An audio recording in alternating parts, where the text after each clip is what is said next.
I'm author and critic David Agranoff. I'm a horror and science fiction author, critic, and researcher. In this podcast, I wanted to provide in-depth interviews and panel discussions with everyone from New York Times bestselling authors to researchers, musicians, and anyone I find interesting. Welcome to Postcards from a Dying World.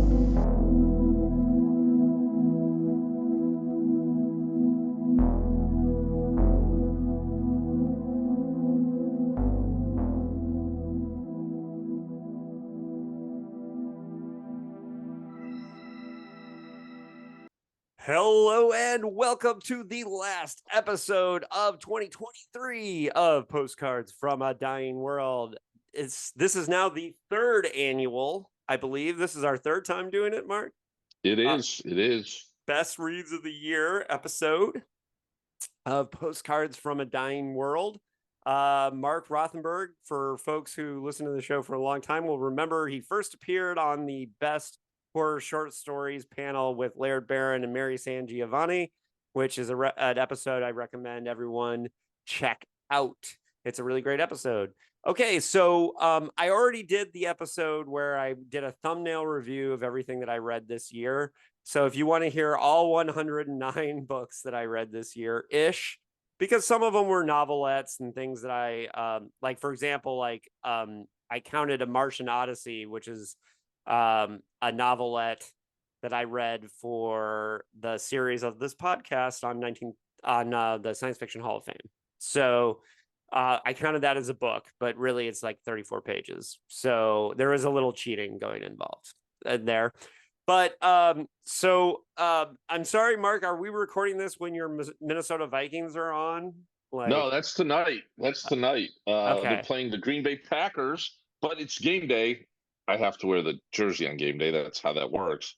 I understand. They're crashing. You no longer have a team. Yeah, I understand that too. I got to get some business out of the way first. All right. The first thing is that from now on, listen, I don't make any money off these podcasts, but if you want to tip me, from now on, I'm going to have a link, or I should have a link for a Buy Me a Coffee account. I don't drink coffee, but you can buy me a tea or a book.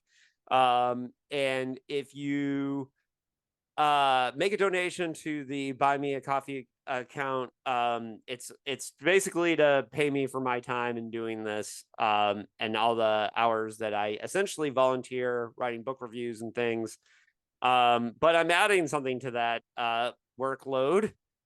Which is I just announced that I'm writing a column for the Amazing Stories website. I'm very proud to be a part of the 97-year tradition of Amazing Stories, the first regular science fiction magazine. In fact, Hugo Gernsback originally called it scientific fiction. So we're even before the term was really a thing. So very excited. The column will be called 25th Century Five and Dime. And pretty soon I'm going to release a worksheet that you can print out and use to kind of check mark books. If you want to read along with books that I'm going to be covering over the next year, you can print that out and see some of the things that are coming up down the pike. But I'm going to do a special thing for the listeners here, which is I'm going to tell you what the first column is going to be about.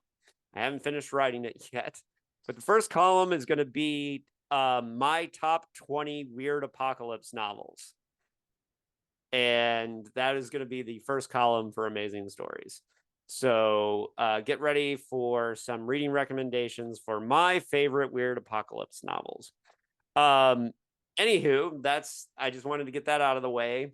And also, just know that we're going to be doing the cover reveal in the next day or two for People's Park from Quire Publishing, which is going to be my 10th novel coming out this March. And the release party is going to be in Bloomington, Indiana, my hometown, at most likely at Morgenstern Books on April 7th. And you should travel to Indiana for that, because the next day the stars are literally aligning and we're going to have a solar eclipse and we can all watch that together. So I just wanted to put a total solar eclipse. Yes, totality. And if you've never seen that, it is the most amazing thing you'll ever see. And why not hang out with a bunch of science fiction writers who are going to be watching it together.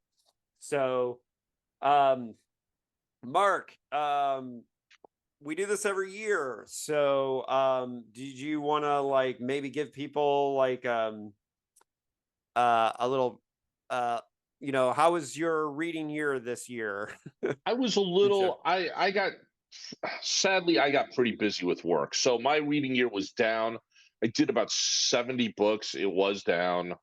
I'm I mix my books between listening to books and reading books. Sometimes I listen and read the same book, actually. Yeah. I'll listen to portions of it while I drive to work. It's about a half an hour commute. And then when I get home, I'll read it or vice versa. Yeah, so it's been a little down. I've mixed up some different genres. Most of my stuff, as you know, I read more horror than sci-fi. I think you read more sci-fi than horror, but we kind of stay in the same lanes, certainly drive the same highway. Yeah. I did read some more older stuff and my retro stuff, but I definitely, the books that were newer were much newer, right? This year, maybe last year. As I was telling you before the recording, that my TBR is right up there. That's probably what I'm going to read this coming year, and most of those books came out last year. So I don't just usually buy a new book and then sit down and read it. Sometimes I do. Most times I don't. I try to plan my reading that way. I know the ebbs and flows. This year's been pretty good. I think it was tough putting together a top 10 and putting them in an order. It wasn't hard picking my top 10. It was hard putting them in order. So it's going to be interesting. And I think you and I may share some of these. And I kind of cheated on one or two things because two of my books you could were by the always same follow my author, reviews and read something if I'm and we're going to talk about it if I say it's going to be one of the best reads of the year. Well, so. you texted me something about, hey, you got to read this book and we got to talk about it. I was already going to read that book, and I was starting to read it already anyway, and I think we are going to talk about that book in this list. So okay. And if we have books on our list that are the same, we'll talk about it at a higher when it's at its highest ranking in each person's ranking. I did want to talk a little bit about my reading habits and why and they're going to be changing this upcoming year because I used to have a 3-minute bike commute to work. And I no longer have that. So I'll be reading on the bus a lot again because I'll have an hour commute on the bus. Because I didn't have that in the past, it was for me to read, I had to like sit in my chair and specifically make time to read. I usually listen to music when I'm reading. And a lot of times when most people are choosing to put on a TV show at night, I will sit down and say, I'm not going to stop reading until I've read 100 pages of something. So I might read 60 pages of, if I have a nonfiction read and a fiction read at one time, I'll usually read 60 of one, 40 of the other. Or if I'm really into a book, I'll just read 100 of that.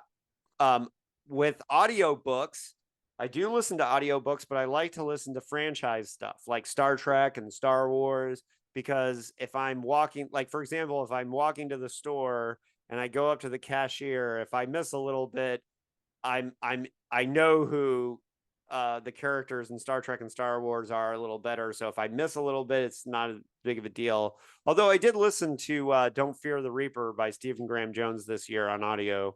And I use the Libby app on the phone. So it's, whatever the library app has, like a lot of times determines what I'm checking out on audio.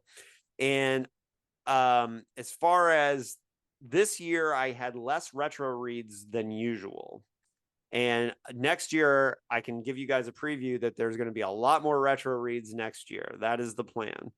Part of the reason why is that I'm a big library user.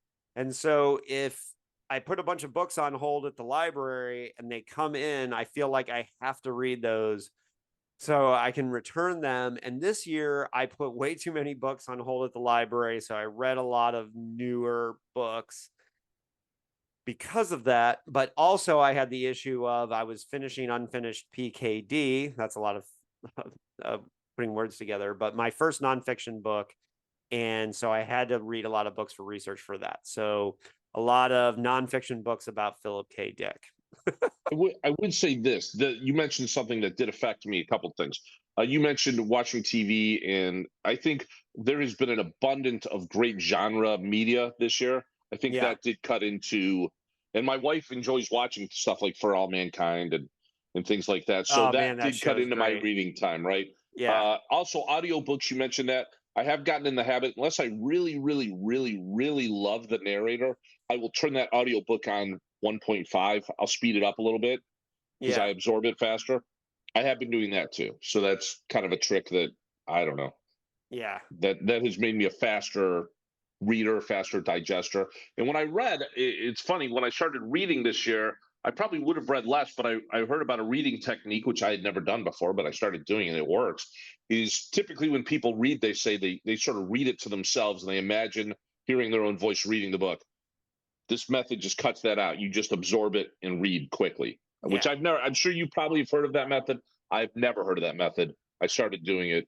It made me You a much mean hearing faster it in reader. your own voice, or? Yep. You just cut it. You don't read it to yourself. You just digest the words as they, it's a speed read. It works really well. I did not Mm. think it was going to work for me. Yeah, Yeah. it depends on the author, but a lot, especially if I know an author, if I know an author, I hear their voice. And That's true in many. If I've heard an author speak, like Harlan Ellison, when I read a Harlan Ellison story, I hear Harlan Ellison's voice, right? yeah, Or even Ray Bradbury. If I read a Bradbury story, I hear Bradbury's voice. But typically it's my voice and it's not that great. So, yeah, whatever. and yeah. Well, it's interesting too, because if I, I did, and this is kind of, I'm sorry to do what sounds like a humble brag, but I interviewed 4 of the 5 authors that are my top reads this year, and the 5th one I've interviewed in the past. So, I kind of have that ability a lot of times, and then especially with Philip K. Dick, like I think so much about his life, it's hard to kind of separate. All right, so let's start with the nonfiction reads. How many do you have? 5 or 1? I've got one. So let's do As you your know, 1, and then we'll do my 5. I don't read nonfiction that much. I Okay. actually had 2, but I'm only going to talk about one because no one's interested in Too Sweet: The History of Independent Wrestling. But what you might be interested in is this great book that I read. It's an older book, 2015, Banana: The Fruit That Changed the World by Dan Kopel. Bananas are my favorite fruit.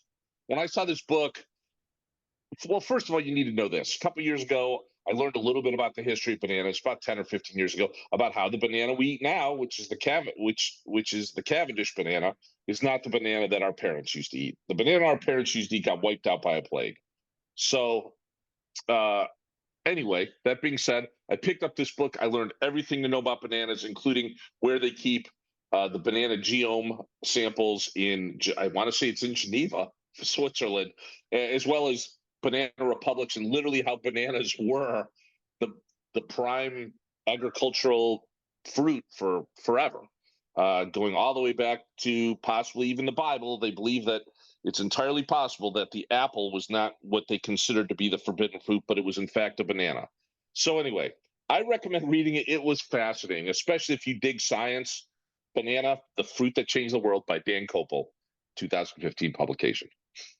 Interesting. That's It is interesting, but I thought it was great. cool. All right, so I have 5 nonfiction reads, and I'm gonna go from my number 5 and count down to 1. The first one, and it's right here on my shelf because on my desk I have my nonfiction sci-fi reference shelf, is this book, Writers of the 21st Century, Philip K. Dick, published in 1983. And this is a out-of-print collection of academic essays about Philip K. Dick. And what I thought was really interesting about this one was that Phil wasn't considered, I mean, this was arguing for why Phil was brilliant before people kind of figured it out, right? He'd only been dead a year, and like his star hadn't risen in Hollywood. There was only really Blade Runner out there.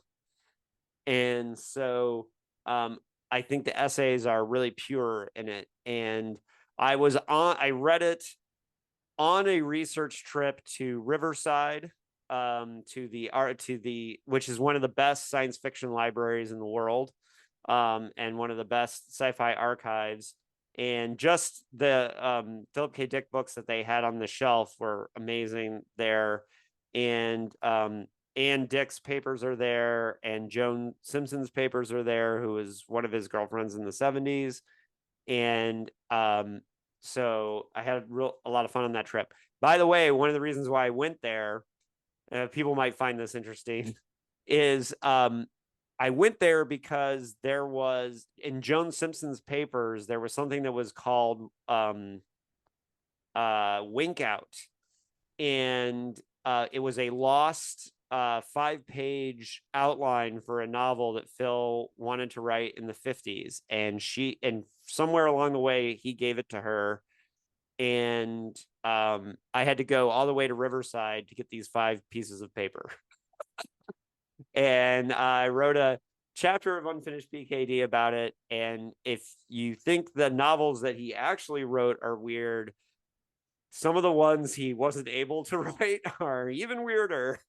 So it's an alien invasion novel about slime mold aliens who pretend to be clothes to invade us in the 50s. So very weird stuff. And you'll be able to read about that in my book, Unfinished PKD. The number 4 nonfiction read of the year is The Milky Way, an autobiography of our galaxy by Moya McTeer. And this is a first-person narrative. So it's an imaginative science novel where she writes in first person from the perspective of the Milky Way, talking about the history of the galaxy. It's very interesting. Not for everyone. I really liked it. I tried to get Moya on the podcast. We couldn't get our schedules together, but it's really, really good. That's all I'm going to say about it. But, jump in if you have any questions, Mark. I'm sorry to... Oh, I got no questions. Okay. Got no questions. You might on this next one. That my number 3... I guess I did 4 nonfiction books on my list. So my number 2 is After Engulfment, which is by Ellen J. Greenham, which is an extremely academic book. The full title is After Engulfment, the Cosmicism and Neo-Cosmicism in Lovecraft, Philip K. Dick, Robert Heinlein, and Frank Herbert. So it's a very academic... I do have questions, but go ahead. We'll see if you answer them before I ask it. So it's basically about cosmic horror, and she's arguing that there's as much cosmic horror in science fiction as there in these big name science fiction writers as there is in Lovecraft, and comparing those issues. So there's a lot of Philip K. Dick in there. There's a lot of Dune and a little bit of Heinlein, but Phil is probably the author talked about most besides Lovecraft. And there's a lot of hilariously big words in this. And the only problem, it's a great book from Hippocampus Press, and I highly recommend it. The only problem I had with it is that the acronyms that she uses for some of the books, like for Do Androids Dream of Electric Sheep, she just referred to it as DAD. And I don't understand how that Do Androids Dream of Electric Sheep can be shortened to DAD.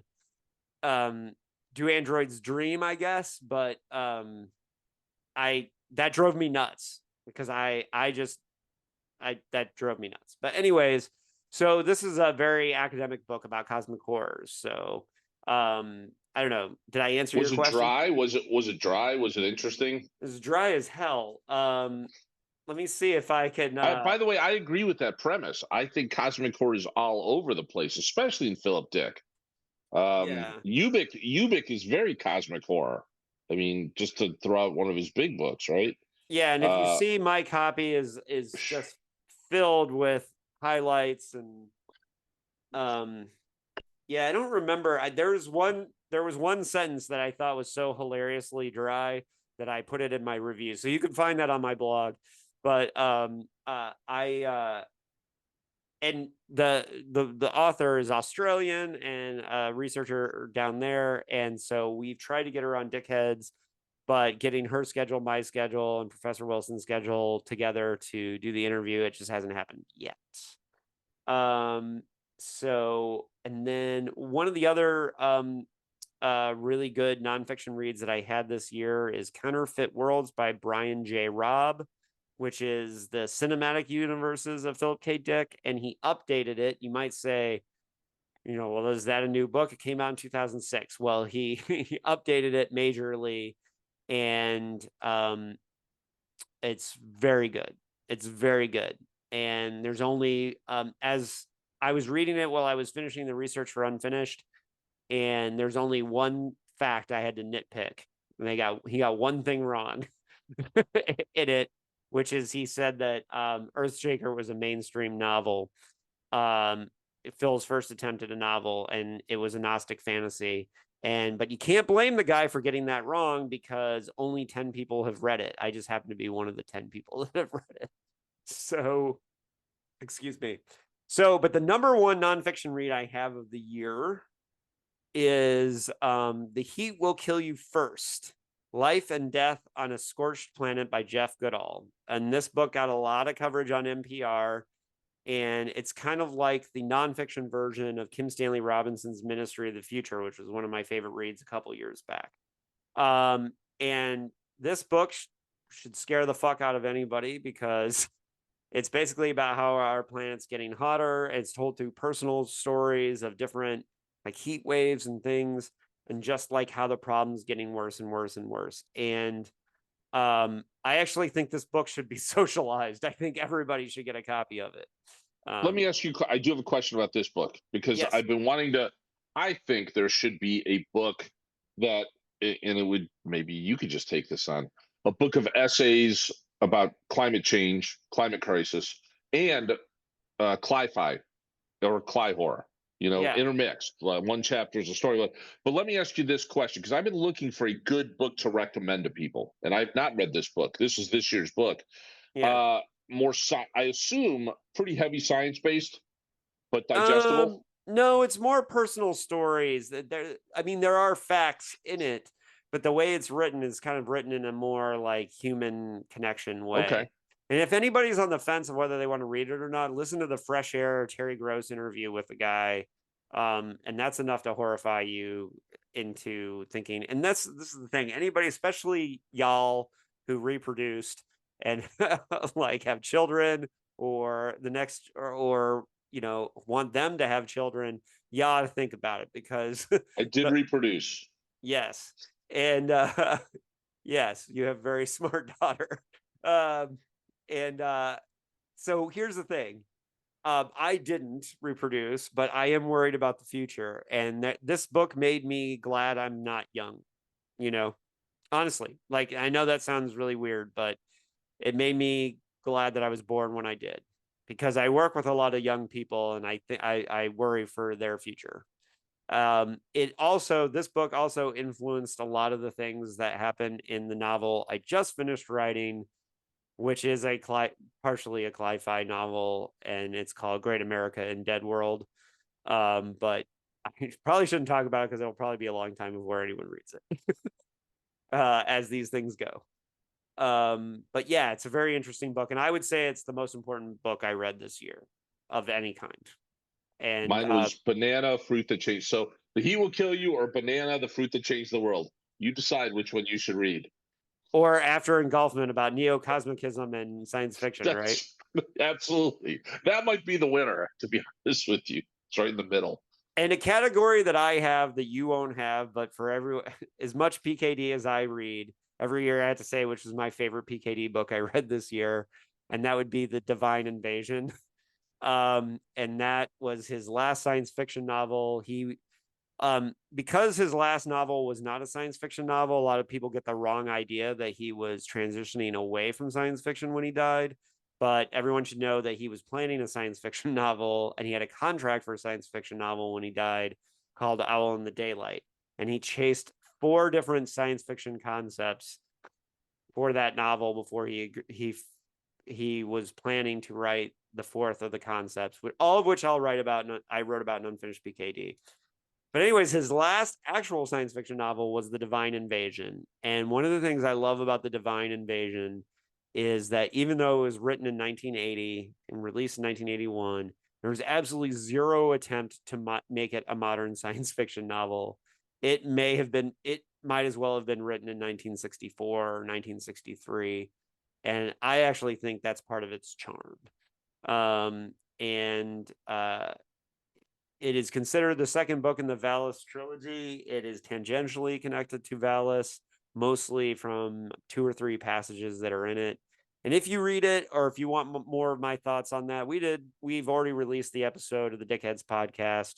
It was the first episode with our new host, Professor David Harlan Wilson. We like that episode, so go check it out. And I also did a bonus episode where I interviewed Aaron D. Vardy, who is a Jewish scholar, talking about the Jewish connections and the Torah connections and the Divine Invasion. So sorry, Aaron, if I got your name wrong. That's a really good interview too. So I'm kind of hitting you with this, but Mark, did you have a worst read of the year, but a book you actually finished, or a book that you didn't finish because it was so terrible? Yeah. What's that? I don't like to throw books under the bus, but I will throw a book under the bus. Well, mine's from 1955, so I have a list here. I won't say it was the worst read of the year, but it was the most disappointing read. I went into it really excited about it, and I came out of it going, yeah, it wasn't that good. I'm going to say it was a book called Zero Saints by Gabino Iglesias, which I think I passed on to you, maybe. I'm not even sure. I think you might have it. No. I read it really early in the year. I'm a big fan of Gabino as a person. Good. This is a cosmic horror-esque book. The problem I had with it, and look, I get it. It's a Latino writer. Half the book is written in Spanish, and that's fine. And from what I understand, if you read it on a Kindle, you could get the translated part. And a lot of what was written in Spanish, and I know a little bit of Spanish, was exclamations, things like that. But it really did take you out of the story when you get hit with like a whole paragraph of Spanish. And I get it. I mean, if I knew Spanish, it would be better. It just wasn't. I was really looking forward to the book. Everyone I talked to said it's a great book. It was a great concept. I'll give you that. I'm just not sure it hit with execution. I've heard he's written other great books. This is not going to be a winner of the Bram Stoker Award last year. By the way, it's not gonna be a killer of that author. It just was a disappointing book to me, and I finished it. I mean, it was very short. I should note, I haven't read Zero Saints, but Anthony Trevino, friend of this, who was on my Best Movies of the Year podcast, my co-author on Nightmare City, he loves Zero Saints. So there was one other book I read that I did not like too, but I won't. That book was Things Have Gotten So Much Worse Since We Last Talked by Eric Rocker. I just felt that was, again, a very overrated book to me. Everyone said that was going to be an awesome book. I read it and I felt it was what it was for the sake of what it was, meaning it was put out there for a specific purpose. And I guess you could go, all right, I guess it achieved that purpose, which was kind of shock value. Maybe there's more to it than that. That's how I felt, but that's just me. I did not read that book, but I read Everything Darkness Eats, which is from the same publisher as my novel, The Last Night to Kill Nazis, and I really did like that novel. So have you read that one yet? This was a book that he had put out before he signed, I think, with Clash. Yeah. So I think they republished it, maybe. So I don't think maybe it wasn't Clash, maybe it was someone else, but it did come out in a new format. I got to have the old version of it. I have not read anything else by him. Again, it's not an author killer. I try not to read the same author twice a year, although I did on this list for the first time in a very long time. But it just didn't do it for me. I felt like this is shocking just to be shocking. The book didn't the psychology of the book or the story, more of a novelette, didn't ring well with me. That's it. All right. Well, the darkness that everything eats, it didn't make any of my list, but it's very good. And I will say that it's kind of a damnation game, needful things type of book. And I think it might work for you better. Yeah, I mean, I'll give him a try. I think it was well written. The purpose of it, when I read a book, I'm like, where's this getting at? What's the purpose of it? Is it a good tale told for that purpose? This one just seemed to me like I knew what he was trying to do. I just felt like, and I've read some splatterpunk like that before. It just wasn't my thing. That's it. All right. So, my worst read of the year is from 1955. Okay, so Jerry Soule was a writer for The Outer Limits, and he wrote for Star Trek, and he in fact wrote the first episode that was filmed for the regular series, not the pilots, the Corbinite Maneuver. So that's probably his most famous work. But he was also a science fiction novelist. And in 1955, he wrote this science fiction novel called Point Ultimate. And Soule did not think we were going to party like it's 1999 in 1999. He thought we were going to be living in a plague-ravaged communist dystopia. And literally, this book reads like a QAnon message board because there's forced vaccinations. Everyone's forced to be communist. There are robot waiters and bartenders and flying cars called turbos. So it's a fascinating read, but it was stupid as fuck. And it was really weird because the reason I wanted to read it is when I read the description of it, I was like, holy shit, this sounds like a science fiction novel that Marjorie Taylor Greene would write. And like it's like it sounded like it was going to have Jewish space lasers and all this stuff. And it was really bad. It was really bad. And not even on an objective, like, even if I disagree with the politics, but like just on a It's level. just a bad book. Just on a writing level, it wasn't a good well written book. Yeah. Right. And I am going to try some other Jerry Soule stuff. And one of the other funny things too is that the tagline actually gave away the ending of the book. And part of the ending of the book that's just really stupid is that it said, that they're going to get salvation from the stars. And what ends up happening is that there are these Martian colonists who, and this is very Philip K. Dick, where the ending just comes out of fucking nowhere. But there are these Martian colonists who have kind of, in like 20 years, they have completely evolved in different ways because they've been living on Mars for 20 years. And then they come back and save America from the communists. It doesn't make any sense at all. Sounds good to me, I guess. I don't know, whatever. It's a dumb as fuck book.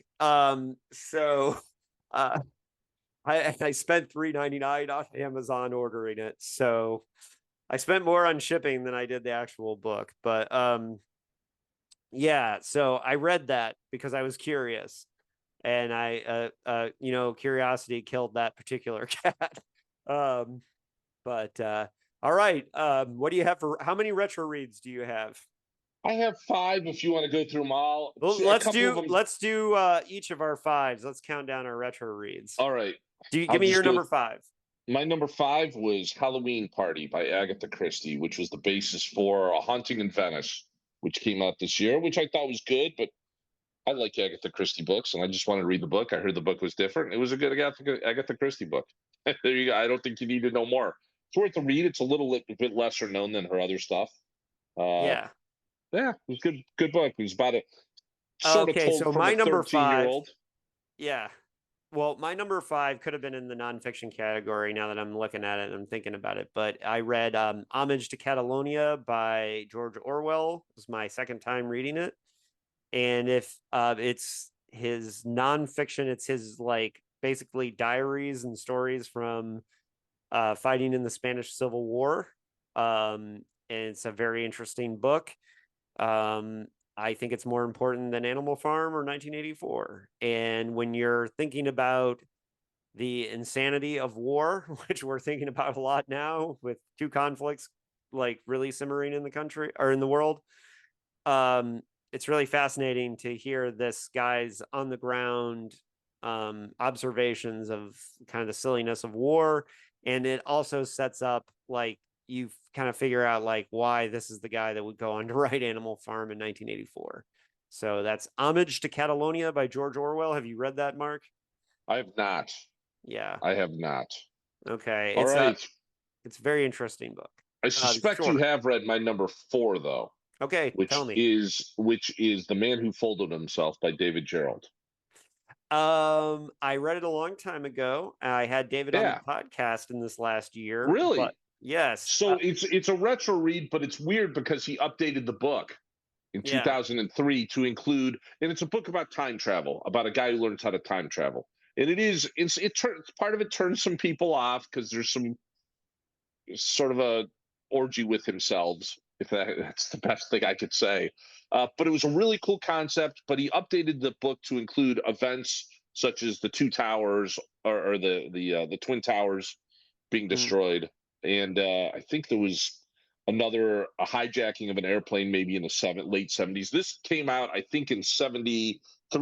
And David Gerald, of course, wrote Trouble with Tribbles, and among some other stuff I think he had written for Star Trek, right? Yeah, and that's what turned me on to it, was the Star Trek thing. Well, he was on my podcast to talk about his most recent novel, Hella. Of course, what I actually interviewed him for, but I didn't put this part on the podcast, was I interviewed him for background on DC Fontana, who was his the godparent to his son, to David's son. DC Fontana, Dorothy Fontana, and David Gerald were incredibly good friends. And so I interviewed him for background on an article I was writing about DC Fontana that has not come out yet. But David actually talked about this novel in that interview, and it should be noted that The Man Who Folded Himself was going to be rejected, and it was saved off the slush pile by Barry N. Maltzberg, who longtime listeners of the podcast will know is one of my favorite retro authors. But he also worked as an editor, and according to David Gerald, this book was going to be rejected, and Barry Maltzberg, which is mind-blowing because it was nominated for both the Hugo and maybe the Nebula. Yep. Yeah, and it was nominated for both. According to David Gerald, it was Barry Maltzberg who saved the book. After it had been rejected, he went back and told the editors at wherever he was working to reconsider, and he talked them into it and basically told them that this is going to become a classic of time travel and one of the best time travel novels ever written. It is good. It's pulpy. It is a lot of fun. I mean, it really is a lot of fun. Yeah. But, that's the kind of sci-fi history nerddom people should come to expect when they're talking to me about this stuff. That's cool. You read that. I've been meaning, that's on my list to reread. So it's a quick read too. It flies. It's really clippy. Yeah.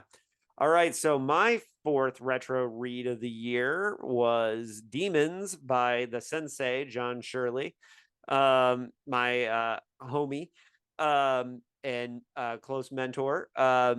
Demons was originally released as a novel in 2000, but it's basically two novellas. It's a fix-up novel. It's two novellas put together. And originally Cemetery Dance published the first novella, and then in order to make it long enough to be like a tour release, John wrote a second novella. And the first novella is an absolute hands down masterpiece. It's unfuckwithable. It's amazing. The second half is good, but not as amazing as the first half. And I certainly think you can read the first half on its own and its own experience. Demons is a sci-fi horror novel, basically, that kind of it's an environmental novel. It's cli-fi, and it envisions that these giant environmental disasters like 3 Mile Island, Bhopal, all these things were these giant ritual sacrifices to rise demons, basically for capitalism to destroy the world. So yeah, Demons by John Shirley. I love it, and I loved it as much. It's one of the books that convinced me that John was going to become one of my favorite writers, and is my favorite living writer. And you know, I'm planning to eventually write a biography for John because I think he's criminally underrated, as well rated as he is. So that was my number 4. Your number 3 retro read. My number 3 doesn't really need an explanation. I was going to read Silvia Moreno Garcia's The Father of Dr. Moreau, but I didn't. But in preparation for reading that, I did read The Island of Dr. Moreau by H.G. Wells. And if you haven't read H.G. Wells, read H.G. Wells. Yes. That's all I can say. The guy was, you want to talk about a Nostradamus, the guy was a Nostradamus. I mean, he just was. I just read that a couple years ago. And it was I think it was my retro read like 2 years ago, but I read the Sci-Fi Masterworks edition. Yeah, I mean, the eugenics, all of that stuff, it's all in there. It was really, really, really good. So there you go. The Island of Dr. Moreau. And animal rights early on. And animal rights from an animal's perspective, actually. Right. Sort of, in a way. Sort of. Yeah, and I haven't read Silvia Moreno Garcia's, kind of updating on that, and I did mean to. It's right up there on that bookshelf. It's over that direction. So preview for next year, maybe. Yeah. So my number 3 retro read is The Word for World is Forest by Ursula K. Le Guin.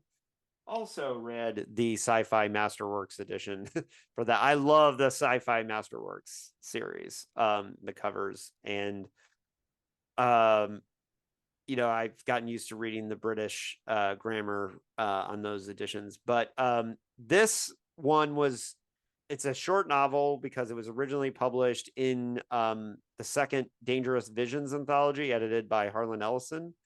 So Harlan Ellison had like a big hand in editing.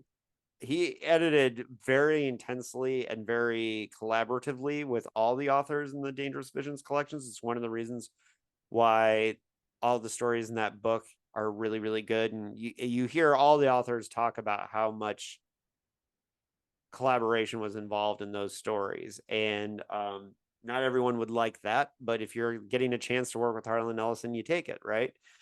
And Le Guin uses sci-fi to explore the destructive nature of colonialism and humanity's relationship with the environment. A lot is made out of how much Avatar feels like this book. And potentially, it's possible that James Cameron read this. I think that's a little overblown just because it's like a jungle planet with natives, and it's similar, but I don't think it's like actionable or a lawsuit or anything. So, yeah. So, yeah, that's my number 3 retro read of the year. So, your number my number 2 is a classic, James Herbert, The Rats. This is James Herbert is a British author who wrote a series of books, very pulpish. I'm trying to think of the year that came out. Hold on a minute. 74. And guess what it's about? It's about London being attacked by giant rats. It really is fantastic. He wrote a series of these books. I only read the first one. It's something I always wanted to read. Never got around to reading it. I read it. It is almost at one point a little soft core porny. It's a little, I wouldn't go that far. It's definitely a little seedy, right? Where it's like, hey, her perky breasts were so and so. You can totally tell the guy's writing 1974, but the horror in it is very cool, right? Giant rats. Why are they attacking? Guess what? We don't know. They just attacked giant rats. That's it. I really loved it. It was what sometimes things come out as advertised, David. The Rats, Cocaine Bear. 2 things that I've experienced this year that were as advertised. James Herbert has one of my favorite weird apocalypse concepts in Domain. Although I have that book. It's up. It's right there. Yeah. The execution is not as good as the idea. in my opinion. All right, so my number 2 is a novelette, so it's not a full book. Technically, it's probably a short story. So, like I may have been cheating. It was the last episode of this podcast of the Science Fiction Hall of Fame series, but it is Twilight by John W. Campbell.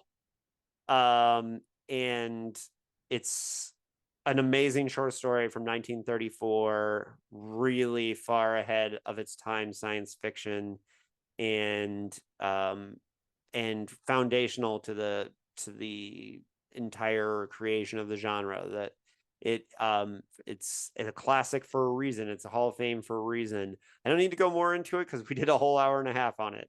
Yeah, I can't wait till I get to maybe do an episode of that, because that's you will yeah, you will get to do an it's episode of that awesome. eventually. It's awesome. Yeah, and so I would recommend checking out the whole episode for that. So that's my number 2. Your number, so you did My your number 2. 1. Your My number one. 1. All right, here's the deal, right? I very almost took this off Retro Reads and put it on my actual best. This would have been my number 1 read. It would have been, hands down. It's a book I always wanted to read. I just never got around to reading, but I read it and it blew my mind, which is Roadside Picnic by Arkady and Boris Strugatsky. On my list, I've never read it. Oh my gosh, I'm very David, familiar with it, but bump it up, because it was incredible. And they're 2 Russians. They wrote it in 1972, 2 Russian brothers. And when you're thinking, all right, the Russian brothers, they're going to write about an allegory about communism and how it's no, of course not. It's like the 3-body problem. It's written from their perspective in the sense that that wasn't really a problem for them. What this is, the concept is very simple, but it's incredible. And it was the basis for the film Stalker and the video game for the called Stalker. And that is, aliens have visited Earth at some point, and they left these areas of contamination. You don't know what they are. They're just areas. They're called the areas. And in the areas, they left some things. And it's illegal to go in and get those things, but there are people called stalkers who basically go in there, pick up these artifacts that aliens might have left, and bring them out and sell them to the black market. So the Tchaikovsky movie was based on this, right? Yes. Okay. That movie was based on it in a loosely I have seen in the a movie. different way. Yeah. And it's a beautiful movie. I've seen the movie. But the book, so much better than the movie. And the concept, and the reason, and I'm not spoiling anything, the reason it's called Roadside Picnic is, look, when you go on a picnic, and it's explained in the book, when you go on a picnic, yeah, you might leave a little bit of litter here, or forget a salt packet or whatever, leave it there. And the creatures that come from the forest examine it, and maybe they find a bottle and they use it as a nest, or they repurpose some garbage that you left. And the concept was that aliens came to the world for whatever reason, and they just left some of their garbage. It's not even anything important to aliens, but for us, it was so damn cool that people had to go in and grab the stuff for the purpose of black marketing it. Fantastic book. Absolutely read it. Would have been my number 1 pick. You could, from what I understand, there is an audio version of it, which sounds awesome. And oh man, who reads that audio version? I was Silent Picnic audio. It was someone that I was like, you got to listen to it. Oh, Robert Forrester reads the audio version of it. Whoa, the late that's actor crazy. Robert Forrester. And I was like, man, I should have listened to the audio version of it. And I might, because it was that cool of a book. It's told from a first-person point of view. It actually felt very Harlan Ellison-esque, the way it was written. It did remind me of his use of language. But yeah, definitely. Roadside Picnic would have been my number 1 read for the year, except it's my retro read. So there you go. Well, my top retro read of the year is for people who thought Cormac McCarthy's The Road was a little too cheery. It's right up there with The Sheep Look Up for bleak as fuck environmental novels. Also written in the 70s is False Dawn by Chelsea Quinn Yarborough, who is most famous for writing those St. Augustine vampire novels. I've been on a panel with Chelsea Quinn Yarborough before at a convention. And I was working and trying to get her on the podcast. Yeah, sometimes older people in technology is not the best.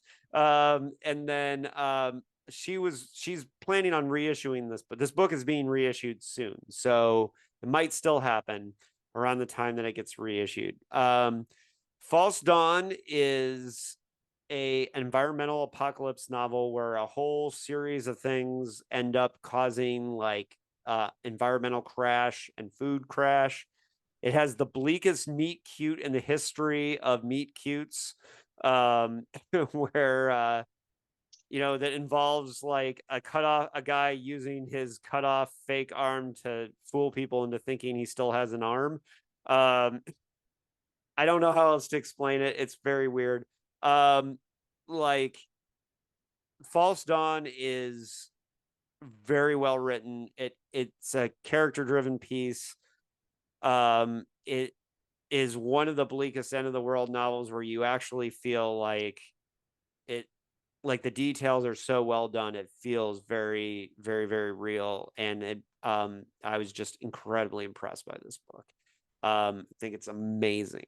Yeah. And I would love to talk to Chelsea Quinn Yarborough about it. Of course, she wrote it in 1978. So it was a long time ago. She might not have the strongest memory of writing it, but yeah, that's it for that. Let's see. So let's get started with our honorable mentions. I'll run through my honorable mentions, and if there's anything you want to jump in on, feel free. My number 5 honorable mention is one that I didn't personally like a ton because it's not my type of thing, but I really respected the execution, and that's No Gods for Drowning by Haley Piper. And the thing about it is that it's a horror fantasy, kind of like a Killing on Carnival Row type of thing. And I just don't like high fantasy or like real intense fantasy. But Haley's such a great writer, and it's very well pulled off. I was also reading it the week I finished writing Unfinished PKD and wanted to pull my eyeballs out during that week. So that might have an effect on how I felt about it. Yeah, Haley Piper. I think one of her books, The Worm and Its Kings. Yeah, was I think like one of my top books a couple of years ago. She came out to a sequel to that. She's going to be at a writing event here in Indianapolis, an author event, Scaretastic 2, and I'm looking forward to picking up that book and getting a signed copy of it by her, because I do think her writing is really good. Yep, very good. And so my number 4 is like 12 or 14 weeks on the bestseller list. And I hosted the book launch event at Mysterious Galaxies. So but 14 weeks on the bestseller list doesn't mean it doesn't need my help. But Never Whistle at Night, an indigenous dark fiction anthology edited by homie Shane Hawk and Theodore Van Alst Jr. The recording of that event at Mysterious Galaxies is in this here podcast feed if you want to hear it. If you want to hear me talk more about it, it's an incredible anthology of all indigenous writers from America and Canada, and there's a lot of Canadian writers in it. It's very good. Everybody should read it. But like I said, it's doing a little okay for itself. So I'm very proud of Shane for the work he did on that. He's here in San Diego. And my number 3, or I might have done one extra. Now that that's fine. I have one extra too, so go ahead. Okay. Head Cleaner by David James Keaton. He was on this podcast talking about this book. It's about a time traveling VCR. It's very funny. It's very weird, and it's very disturbing at moments. It's very good. You would like David James Keaton's work for sure. And this one is very inspired by his time working in a video store, and it's very weird and awesome, but it's very good. I like this way. Easily on other years, it might have made my top 10 for sure. All of these might have in other years. Next, I have Juicy Ghosts, with a great title by Rudy Rutger, who is the patron saint of weird, bizarro, trans, surreal, cyberpunk, awesome, weird science fiction. And he self-published this book. It's his take on the 2020, everything that happened in 2020, the pandemic, the election, like all that. It's hilarious. It is also so weird. There's points where you will go an entire page just like trying to figure out what the hell's going on. And I have a feeling that's why Rudy self-published it, because I don't think any editor would have just been like, what are you doing? This is too weird. And so it's not for everyone. You just have to accept that there may be a page or two you don't understand at all. And have to be okay with that. I'm okay with that. If you want to read Rudy like writing a more mainstream science fiction novel, his 1982 winner of the PKD Award, the first PKD Award ever given, Software, is a straight up, that's a 4-book series of science fiction books that starts like normal sci-fi and then becomes weird as fuck by the time it gets done. Rudy's amazing. I love him. I sold a short story to his online webzine, and it was one of my proudest achievements, was selling a story to Rudy Rutger. Next, I have a graphic novel, Earth Divers, written by Stephen Graham Jones. And this is the time traveling Native Americans from the future go back in time to kill Columbus. It's a very simple concept. It's very good. It's very good. I don't know what more I can say about it. It's a very fun read. And then last, if you'd asked me when I finished reading this, if this book would not have been in my top 10, I would have been very surprised. But it's The Terraformers by Annalee Newitz. And this is a very good, epic, hundreds of years scope science fiction novel, the kind you don't get a lot of these days. It's like a modern take on like a Foundation type thing about the terraforming of one planet over generations and generations. And since you have AI characters and you have robotic characters and you have highly evolved animals, like you can do hundreds of years at a time. This is a book about bureaucracy. And I actually thought about my dad a lot because my dad taught bureaucracy at the School of Public and Environmental Affairs at Indiana University. And I would love to have talked to my dad about, because this is a book that luxuriates in city planning meetings for future cities on alien worlds. If that's Sounds your great. thing, yeah. If that's your thing, if that sounds great, you should read it. I know many people would bounce off of that. So those are my honorable mentions. Mark, your honorable mentions. This is going to sound cheesy, but my honorable mention, and the author's kind of a dick, I think, but I'll go with it, is Last Night to Kill Nazis. David, I really like this book. It was fun as hell. And that's what I wanted to, as advertised. The Last Night to Kill Nazis. I do want to talk to you about the end of it at some point, but I thought the book was fun as hell. And I'm being sincere when I say that. That is on my honorable mentions. Well, it was just a fun read.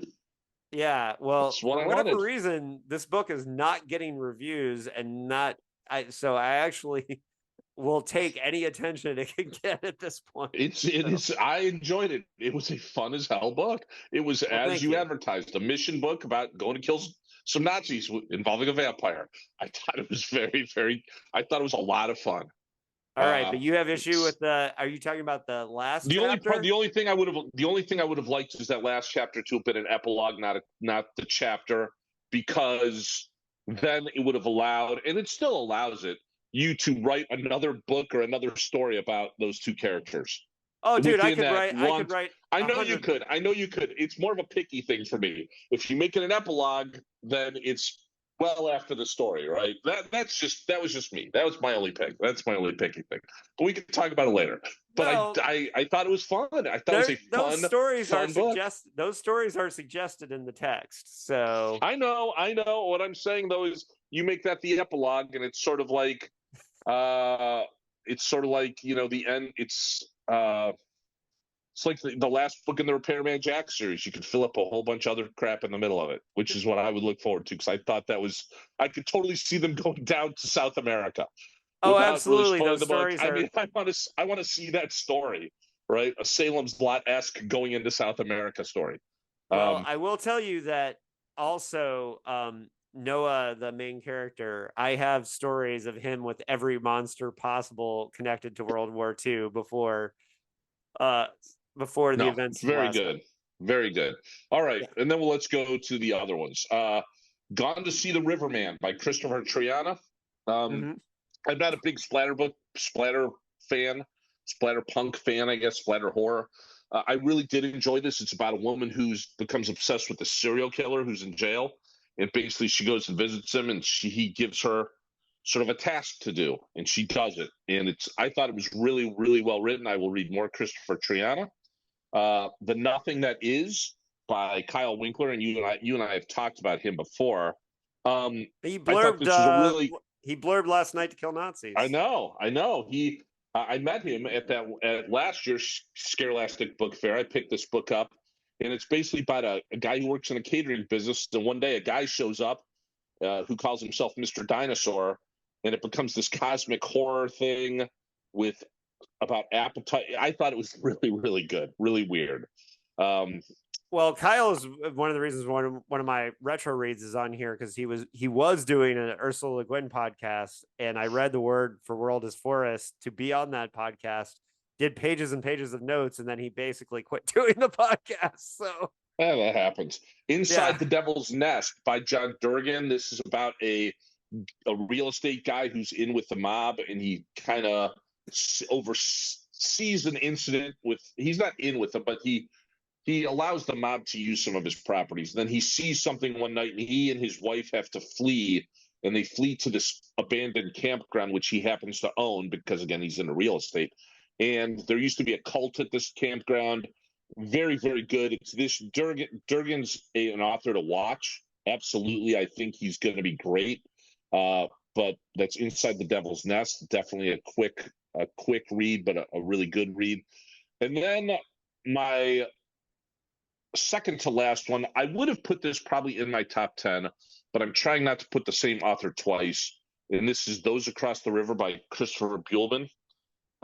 This was a great book. This was a book about an academic. I want to say it was in the 40s maybe, and his wife moved out to the country in the South because he's supposed to write a history of his family's old estate, which is a plantation that has slaves. But while he's living in this small town, he comes to realize that the town has been giving tribute in the form of pigs to some. They've just been letting pigs go into the woods across the river, and they have forever. And then they stop doing it while he's there because he convinces them, hey, it's just superstition. Well, it's a little bit more than that.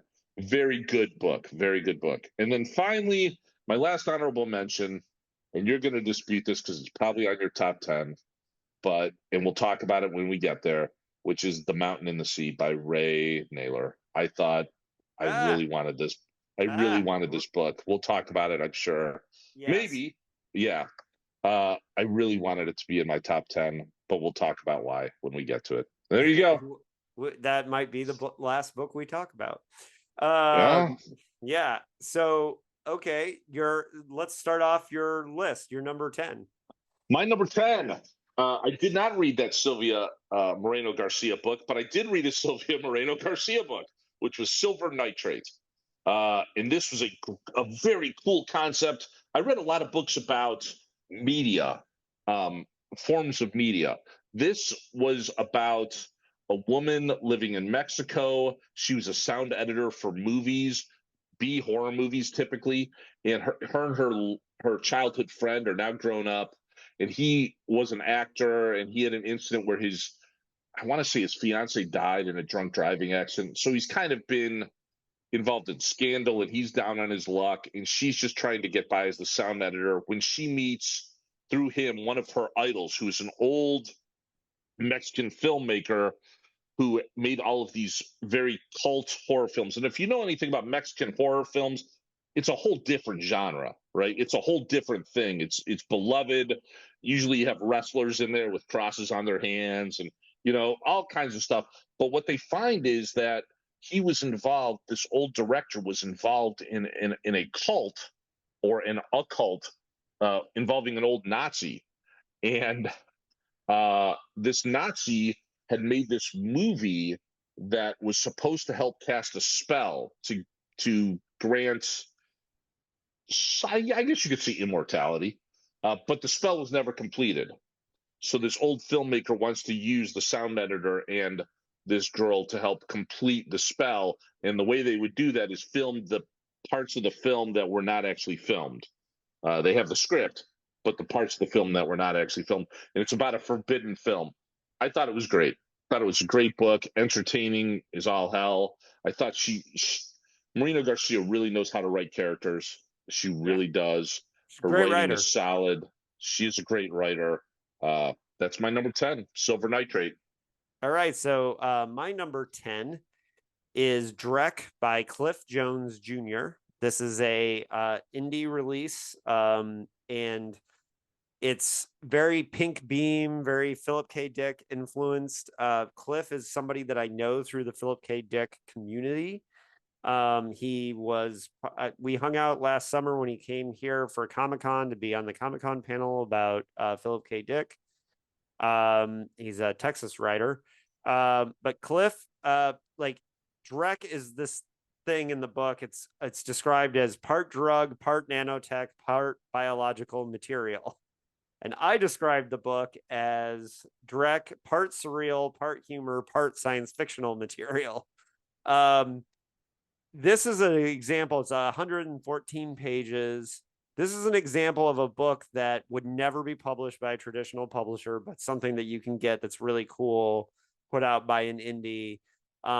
Cliff kind of created this subgenre that he calls dream punk, and he did an anthology a couple years ago called Mirror Maze. So I was a real big fan of this novel because there's a lot of sly Easter eggs to fill and all that stuff, sure. But it was very weird and made me laugh. And it's a really cool book that's a prime example of the type of thing you get from indie publishing, and also Cliff is he's a talented writer. He just creates a really interesting kind of dreamscape. But what I like is the unique voice of Drek. So that's Drek by Cliff Jones Jr. as my number 10. Your number 9, Mark. My number 9 is by a guy who I had never heard of before. Evidently, he's an artist. He's getting pretty popular. I thought his writing was top notch. And this is Slewfoot by Gerald Brom. He goes by Brom. And this takes place in Puritan America, 1666. And it's about a woman who becomes a widow because an unfortunate thing happens to her husband that may or may not involve a potential demon. No one knows. And she then gets quasi-abused. And when I say abused, she gets treated as a Puritan woman would be treated, which is, you don't really have a say in things, right? You don't have a say in property. You don't have a say in your voice. But tried to be tricked by her ex-husband's brother into getting their land, their farmland, which was left to both her ex-husband and her ex-husband's brother. And during this time, she meets a spirit that was awakened. And this could have possibly been a protector of woodland creatures.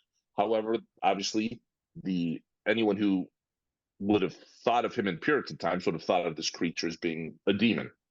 And she becomes friends with this demon.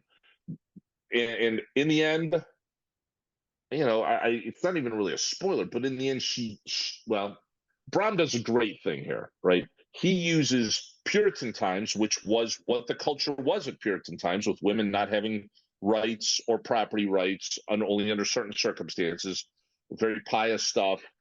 He uses that in the anger that just the thought of that brings in today's society. Because if you go on the internet, and I'm part of several internet reading communities, women were like, "Oh, all of these people deserve to die," and I'm like, 1666. This is what it was. But what he does is he Is makes this a that modern rage. release? Is this a? It's a modern release, Yeah. 2021. Okay. What he does, and it's a really neat trick, he makes people hate the Puritan culture so much. And by the way, the Puritan culture is represented as what the Puritan culture was, right? You go to church every day. If you don't go to church every day, you're in trouble. But he makes the readers hate that so much, they start siding with what is clearly a demon.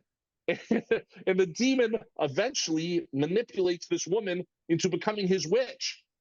And people turn her into an anti-hero. The reader does. And they want to see her murder basically Puritan kids because they put people in stocks and throw dirt at them, because that's how Puritans work. It's really cleverly written, really, really well done.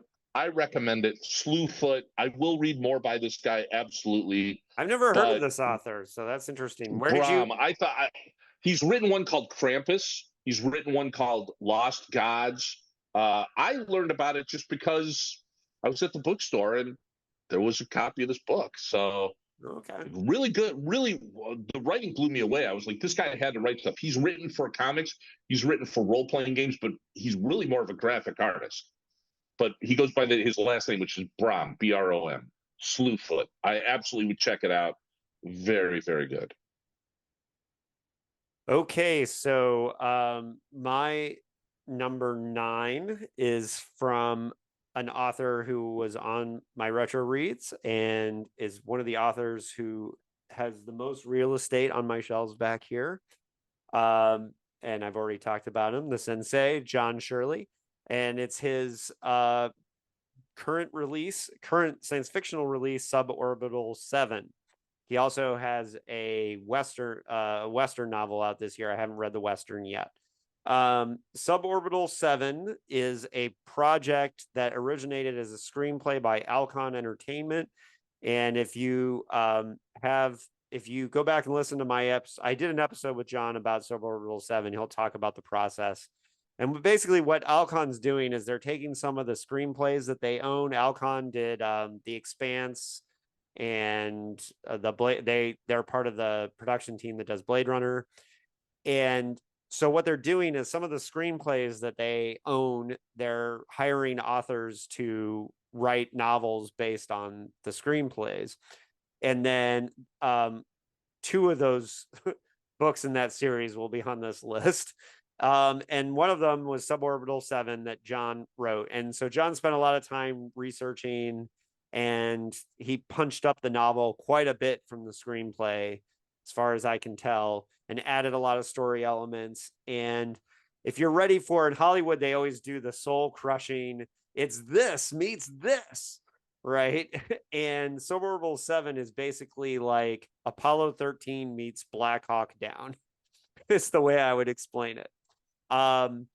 It's about a suborbital ship that takes like combat teams into orbit and down out of orbit to like do hostage rescues, and something happens in the mission where they get trapped in orbit, and there's a lot of geopolitics involved. It's a white knuckler. It's a great science fiction thriller. It's great science fiction action. John takes and you can see how this is a master who's been writing for 40 years, like really taking a concept and just getting all the details right. And it's awesome execution. And so if you read Suborbital 7 and you listen to the podcast, I guarantee you're going to get a lot out of it. And yes, I did a book tour with John and Cody. So I enjoyed it partially because of that, but also John is my favorite living author. So of course I'm going to like his stuff. And I think Suborbital 7 is great. If those elements, if science fiction thriller, techno thriller are things that you like, you should definitely read it. If you're not into techno thriller stuff, then maybe not. But I think it's great. So yeah, Suborbital 7 by John Shirley. So all right, number 8.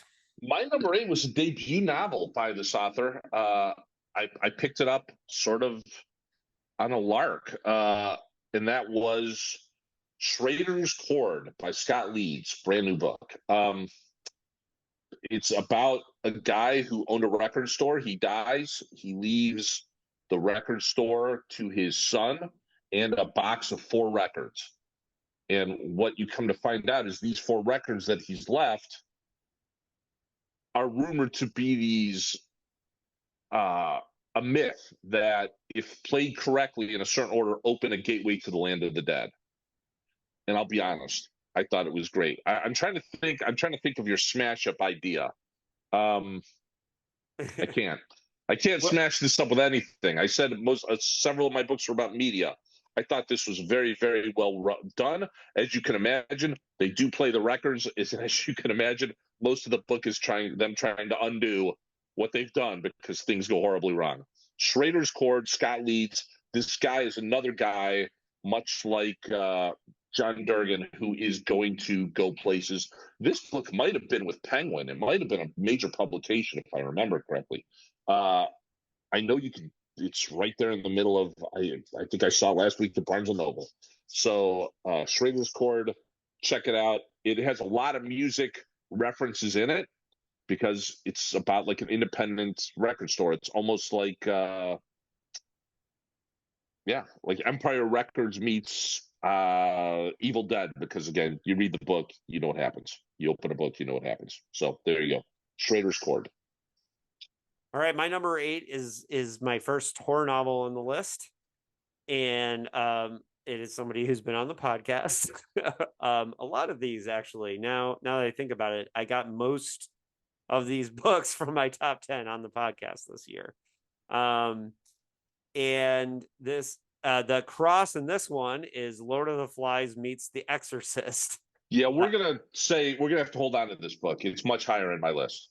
Okay, so I know where you're going with it. You can say the name of the book, but just by the mashup that you gave me, I know exactly what book it is. So maybe we'll come back to Boys in the Valley by Philip Fracassi. Yep, we will be coming back to that. Okay, so then you're number 7.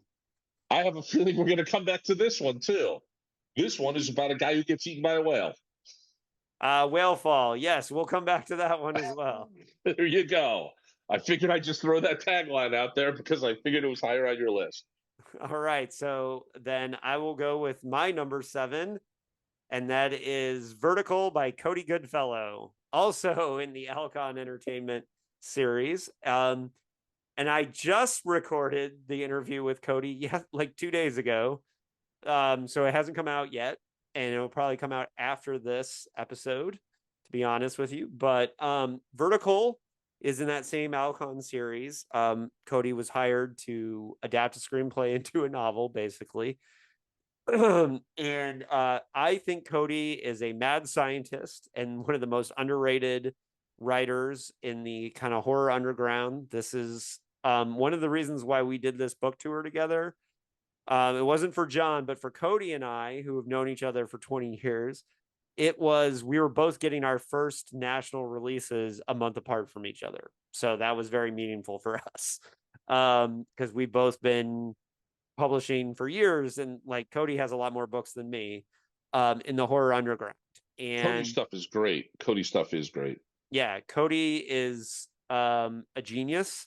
Probably too smart for this world, he would probably admit.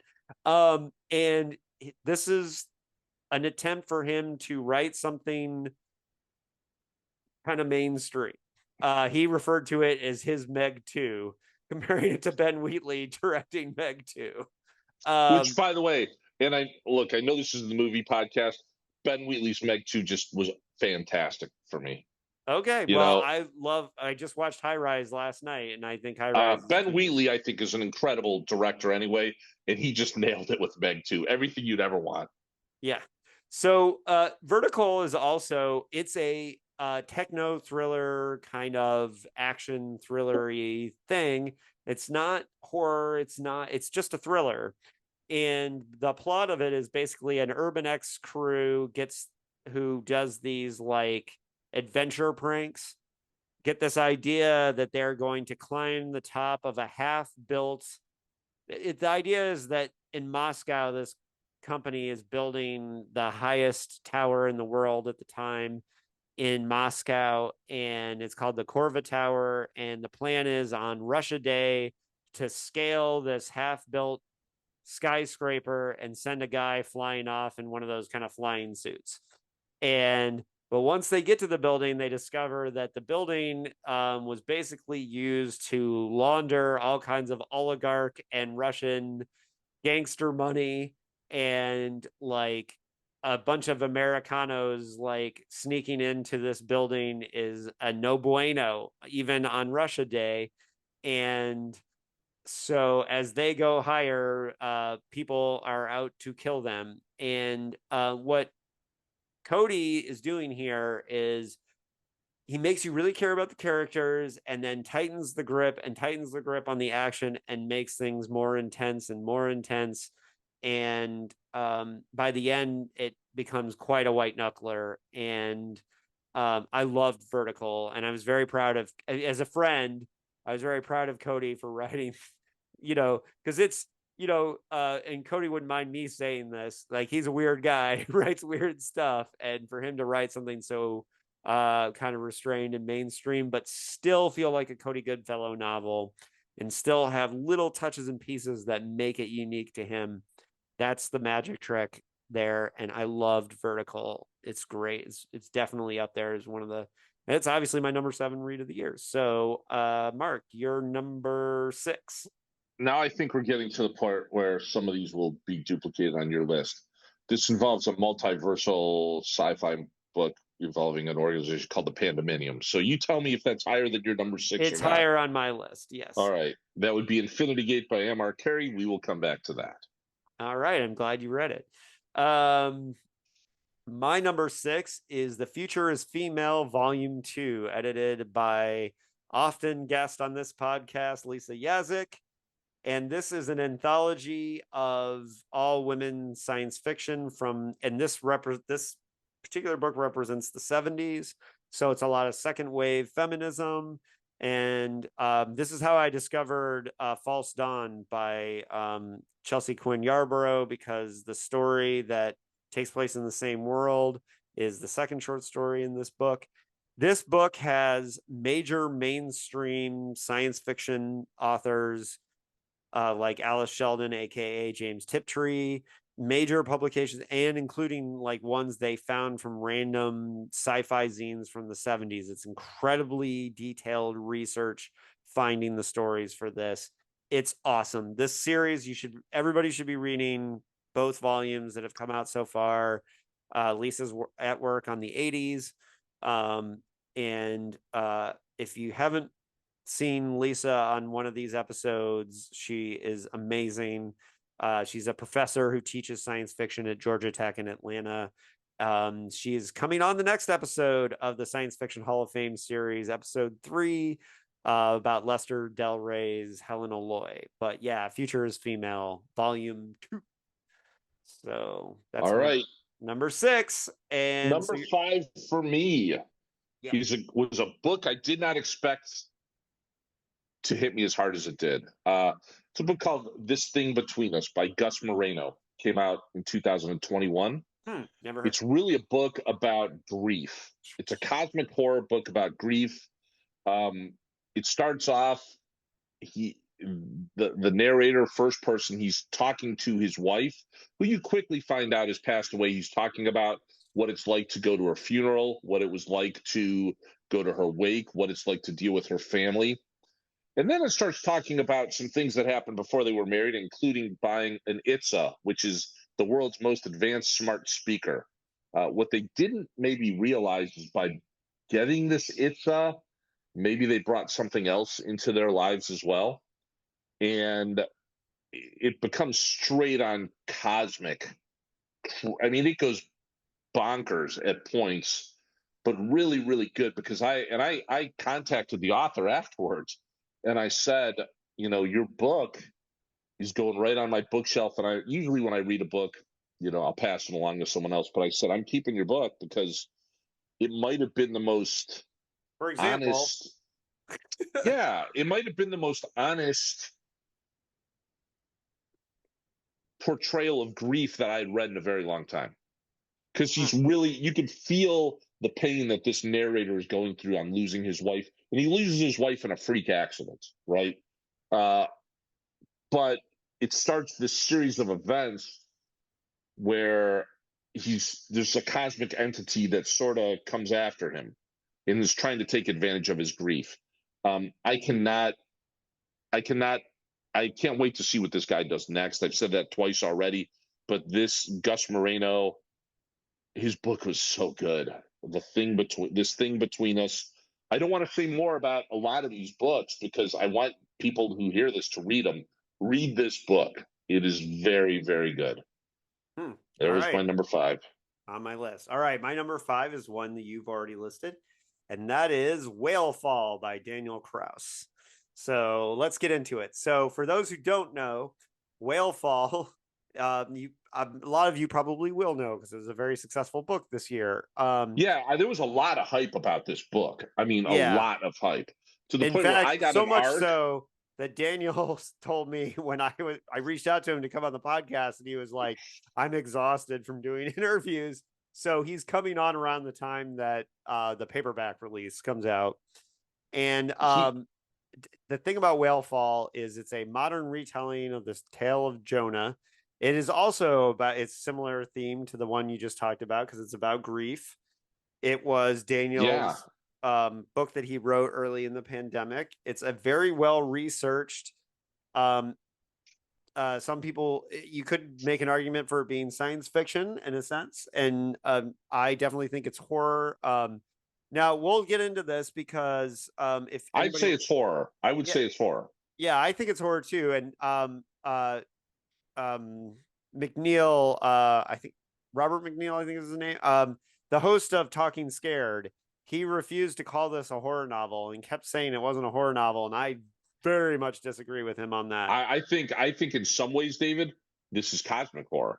Yeah. Because there are parts at the end where you're like, where even the guy, because it's first person, he's even wondering, he's convinced that there's something else out there manipulating the events that are happening.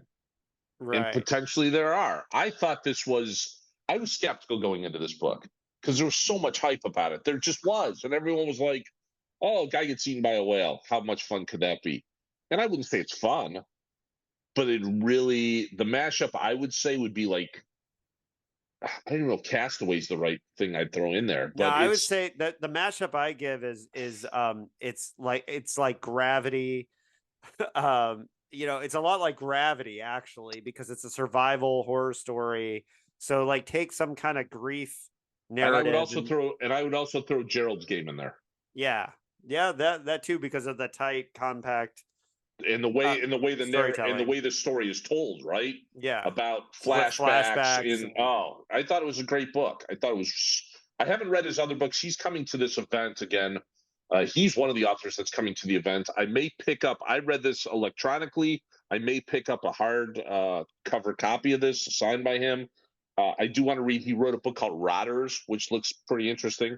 Well, and I'm a big fan of the book he finished, the George Romero, The Living Dead, that he finished, and that's the book I interviewed Daniel for. So, and I thought he did an incredible job of finishing that. And then so if you get a chance to read that, I would recommend that and then listening to the interview, because it's really fascinating, his process of how he worked with the Romero estate and how he finished that. I think is a really fascinating process.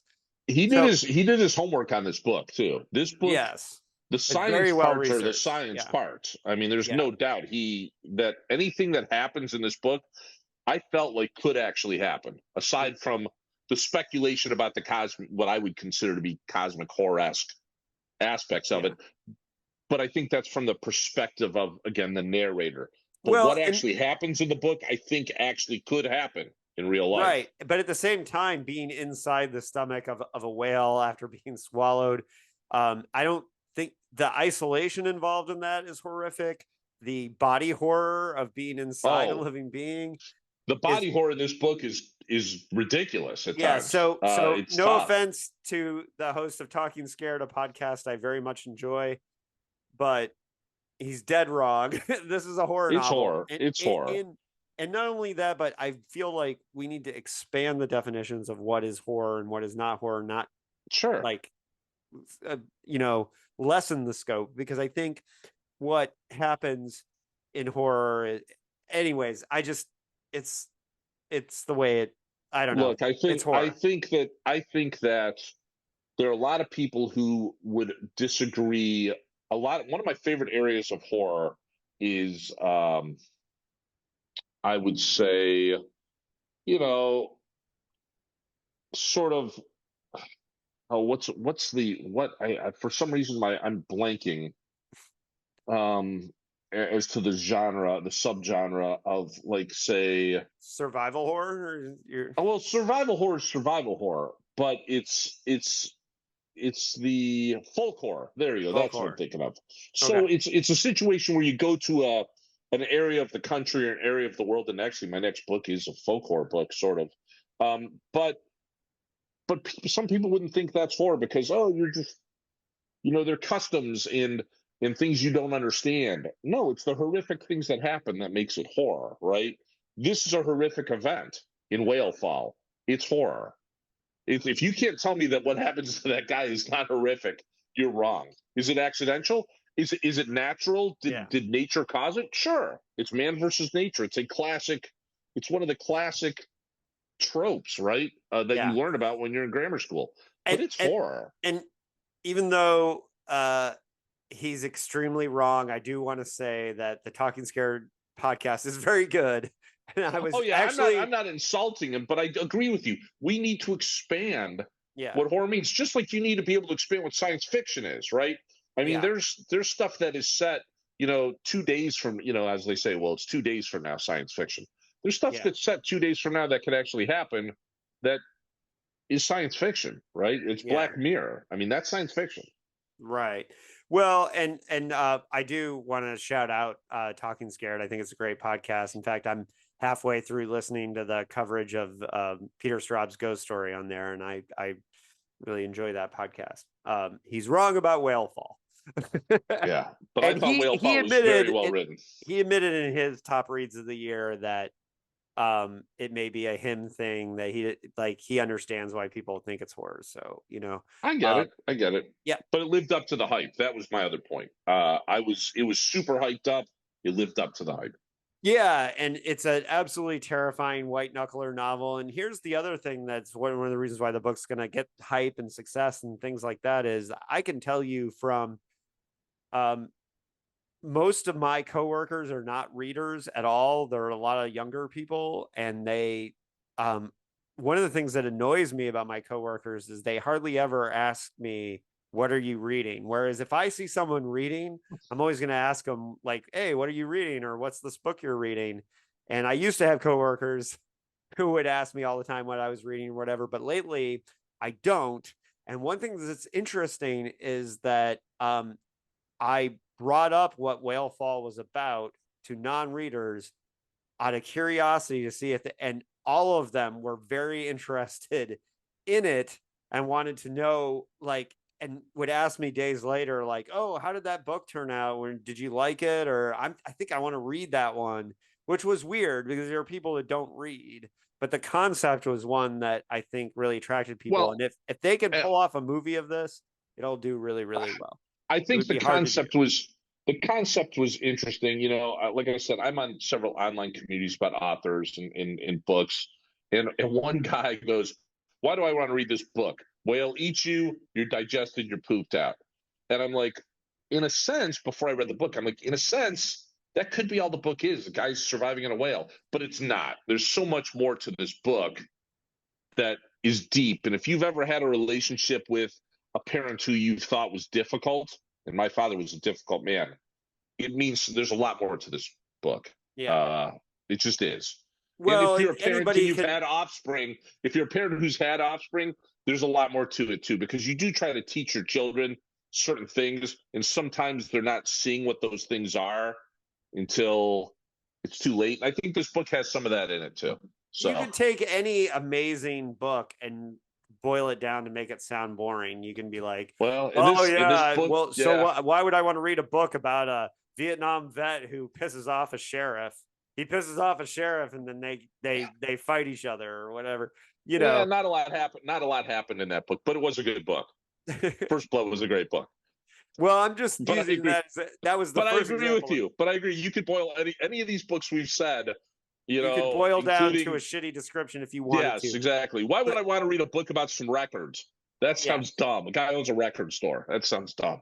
Yeah. Okay. And Whalefall, I think it's about the character surviving. It's about all the details of the survival. It's about the grief and processing the grief, and like a combination of all those things. And just Daniel Krauss he knocked the ball out of the park. And this is an incredibly well written book.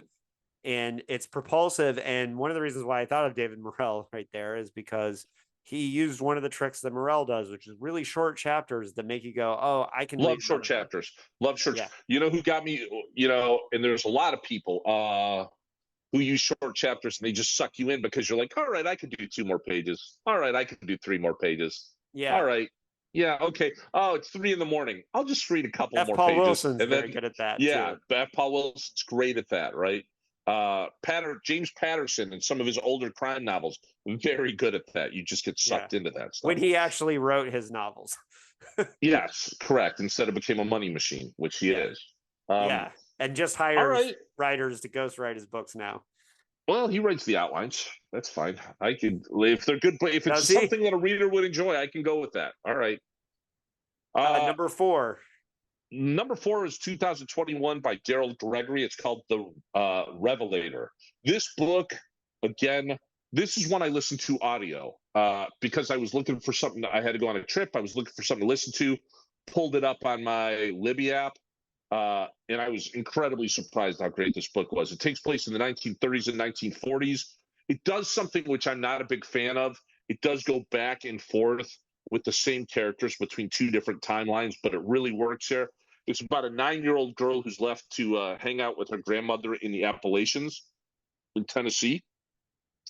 And there's something with their family. Her mother is dead, maybe. You're not sure at that point in time. But there's something going on with the mountain, and there's a chapel on her grandmother's land. And you start getting the feeling that her grandmother and their family has their own religion, sort of. And then it skips forward to about 10 or actually more like, about 10 years later. And the girl is now a bootlegger 10 years later. And she is trying to take care of or stop the grandmother has died, and she's going back to check on her sister named Sunny, this other girl who's now about 10 years old. And for some reason, she's really trying to get Sunny out of this situation, but there are other family members who want her to stay on the land, and it all deals with this particular religion. I don't want to get too into it, but it, again, deals with some cosmic horror. There's certainly a very cool, perhaps, creature involved in this. Just a really, really, really cool idea. The Revelator, which might also be the title of the characters within the book, highly recommend it. Daryl Gregory, just on a whim, I picked it up, and it ended up being my number 4, The Revelator, Daryl Gregory. Nice. All right, a dark horse at number 4 because it was one I read just very recently. And that's Neom by Lavi Tidar, the Israeli science fiction writer. And I interviewed him on Dickheads, not on Postcards, but and I interviewed him about the 10th anniversary of his amazing alternate history novel, Osama, which I recommend everyone read. And one of the things that's interesting about Lavi is that he lives in Britain, but he grew up in Israel on a kibbutz. So his science fiction is often set in the Middle East, and you don't get a lot of Middle East science fiction. Although I would recommend Iraq Plus 100, which I read this year. I should put that in honorable mentions, which is all Iraqi authors or Iraqi diaspora writers writing about Iraq in 100 years. And I haven't read, there's a Palestine Plus 100. I haven't read that, but and there's a Japan plus 100. It's a cool series. I definitely want to read more of those. But okay, so Neom by Lavi Tidar it takes place. He has a science fiction novel about a spaceport in Israel, like hundreds of years in the future, called Central Station.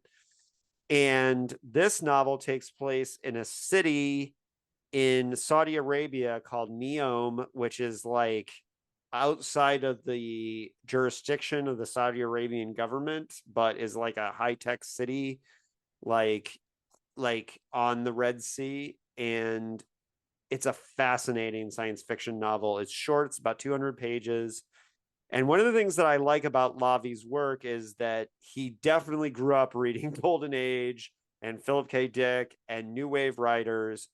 And his novels don't feel like, there's a feeling that modern science fiction has where you can tell it's editors with a modern sensibility, that and this is nothing wrong with this, but they're working for diversity, and and there is a lot of diversity in Neom and Lavi Tidar's work, but like modern science fiction has a particular feel. And what I like about Lavi's work is I know he read all the retro stuff I did growing up, right? And this is the most Philip K. Dick book I've read by not Philip K. Dick, right? And there's Easter eggs and references to, like, there's a beer called Ubix in it. There's talk about robots on Titan called Boppers made by the Mad Ruck, which is obviously a tip of the hat to Rudy Rutger. And there's all kinds of like little in jokes for people if you've read Clifford Samac and whatever. It's all in there. However, this is a story about what the future could be like in the Middle East, and it's about it's science fictional concepts of, do androids dream? Is technology alive? What is reality? All these themes, that's all in there.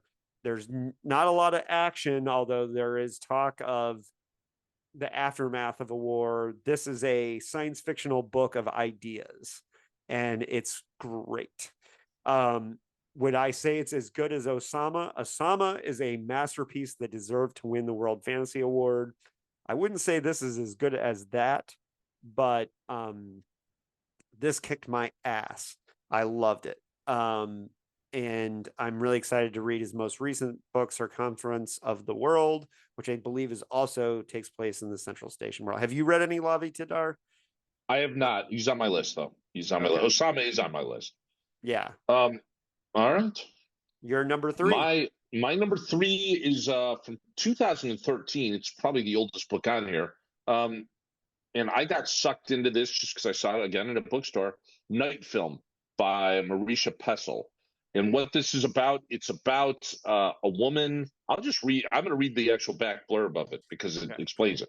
On a damp October night, beautiful young Ashley Cordova is found dead in an abandoned warehouse in Lower Manhattan.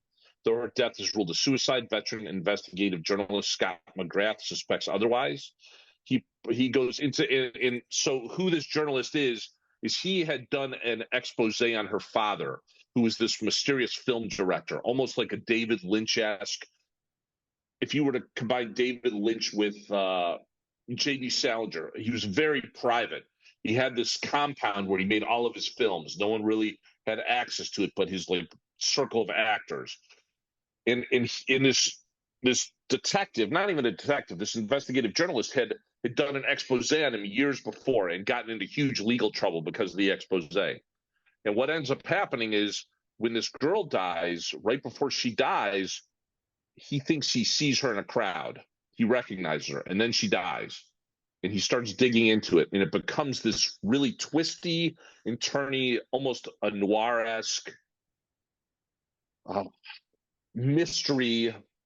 And it was just super, super cool. The physical copy of it has articles like they would have been published in magazines and stuff like that, pictures, and again, a lot of the stuff I've read this year was about media. For some reason, this just really hit home. So that would be Night Film. I would definitely recommend reading it. It's not a sci-fi. It's not a horror. It was something totally different. I love books about strange people, and this ended up being a book about this director. Stanislaw Cardova is what the director's name was in the book, and just super cool. I'd love to see this made into an HBO miniseries or something like that. It almost reminded me a little bit, without the supernatural elements, of Brand New Cherry Flavor. I don't know if you ever read that or saw that. That was they made a mini series out of that book too, about cultured LA. You can watch that. That might be on Netflix or Prime or something like that. Brand New Cherry Flavor was a great Russo miniseries. brothers, didn't the Russo brothers produce that? I think they might have produced it. I honestly don't know. But Okay. that's what this reminded me of. Sort of an underground, it's like Twin Peaks. It's a town or it's a situation where everyone goes, "Oh, look, it's picture perfect." And then there's this really seedy underbelly to it. That's what this book was. It's called Night Film. And before I do my number 3, I want to point something out, because I was thinking about this, because I did interview the majority of the authors on my list in the top 10. That's because I wanted to put these books on my top 10. It's not because I interviewed them. No, I agree. Yeah. As a matter of fact, what I would see is you'd shoot me a note about, hey, you should read Boys in the Valley, and next thing I know, I see you're interviewing Philip Fracassi 2 weeks later, right? Yeah. Or 3 or whatever later. So yes, you have this habit, and it's a great thing. You read a book, you get hyped up about the book, and then you try to get that author. Yeah. That's exactly right. That's the way it works. And so my number 3 author returned to the podcast. I've had her on to cover both of her novels, and that's Maru by S.B. Divya. And this is a science fiction novel, and I went to the book tour event for this book at Mysterious Galaxies, which was with The Terraformers by Annalee Newlitz, and that they were at Mysterious Galaxy together. So Maru is more than just a science fiction story. Okay. I mean, it is very, very science fictional, but Divya has said in interviews that what she wanted to do was do a kind of hopeful survival of the species story, because, we have so many concerns about climate change and everything. And she was resisting these negative dystopias that dominate the majority of science fiction, which I think is for good reason, that we write a lot of negative dystopias. But she was resisting that idea. And so the idea was to write this thought experiment about how the human race could evolve into a spacefaring species. Now, there's a couple ways you could do that. You could do that the For All Mankind way, which is very hard science and trying to make everything as realistic as possible. That's not, Maru is the opposite of that, because it's very much about, and I love that it has this, it's this weird it's about Maru. The title of the book is about a planet that's kind of Earth-like, and it's being colonized by transhuman descendants of humans who evolve themselves in order to live in space, called alloys. And it's 5 centuries in the future, and that humans have spent 5 years like changing their bodies and evolving to live in space, including some who are genetically altered to become like dominant beings, and natural humans are actually outlawed from leaving Earth. It's really interesting thing. And then there are some altered people called pilots who are big enough to transport other people, like living buses, and they live in space. It's weird as hell. And there's kind of a love story between like a human character who's one of the first people allowed to go to Maru and leave Earth, and one of these transhuman characters. It's awesome. It's an incredible book. I loved this. SB Divya's book before this, Machine Hood, is very much about like AI rights, and I will say that Divya kind of stepped in it a little bit with because she's a little bit more pro AI than a lot of writers are, and kind of upset people by having a position that way on things. Oh, Mark, you're muted. Yeah.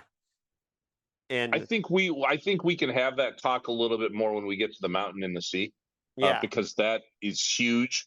And yeah. I can go into AI a little bit because I've got an interesting position on that as well, just based on where I come from and what Right. I'm on a thing with it. So and Divya dealt with that in Machine Hood, not in Maru. sure. I liked Machine Hood. I thought it was one of my top reads of that year, but Maru is even better. This is a really cool, weird science fiction book.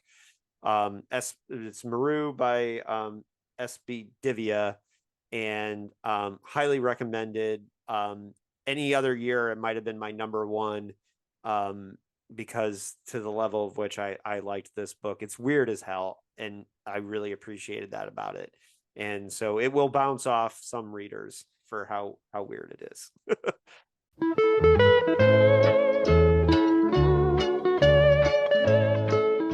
Hello and welcome back to Postcards from a Dying World.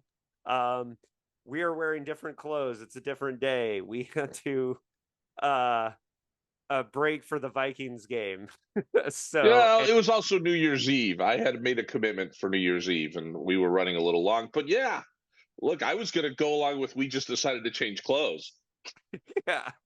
I'm wearing my Profondo Russo Deep Red shirt today from Cult of Cult, which is my new favorite clothier in Montana. I'm Make wearing genre a shirts. shirt for your alma mater.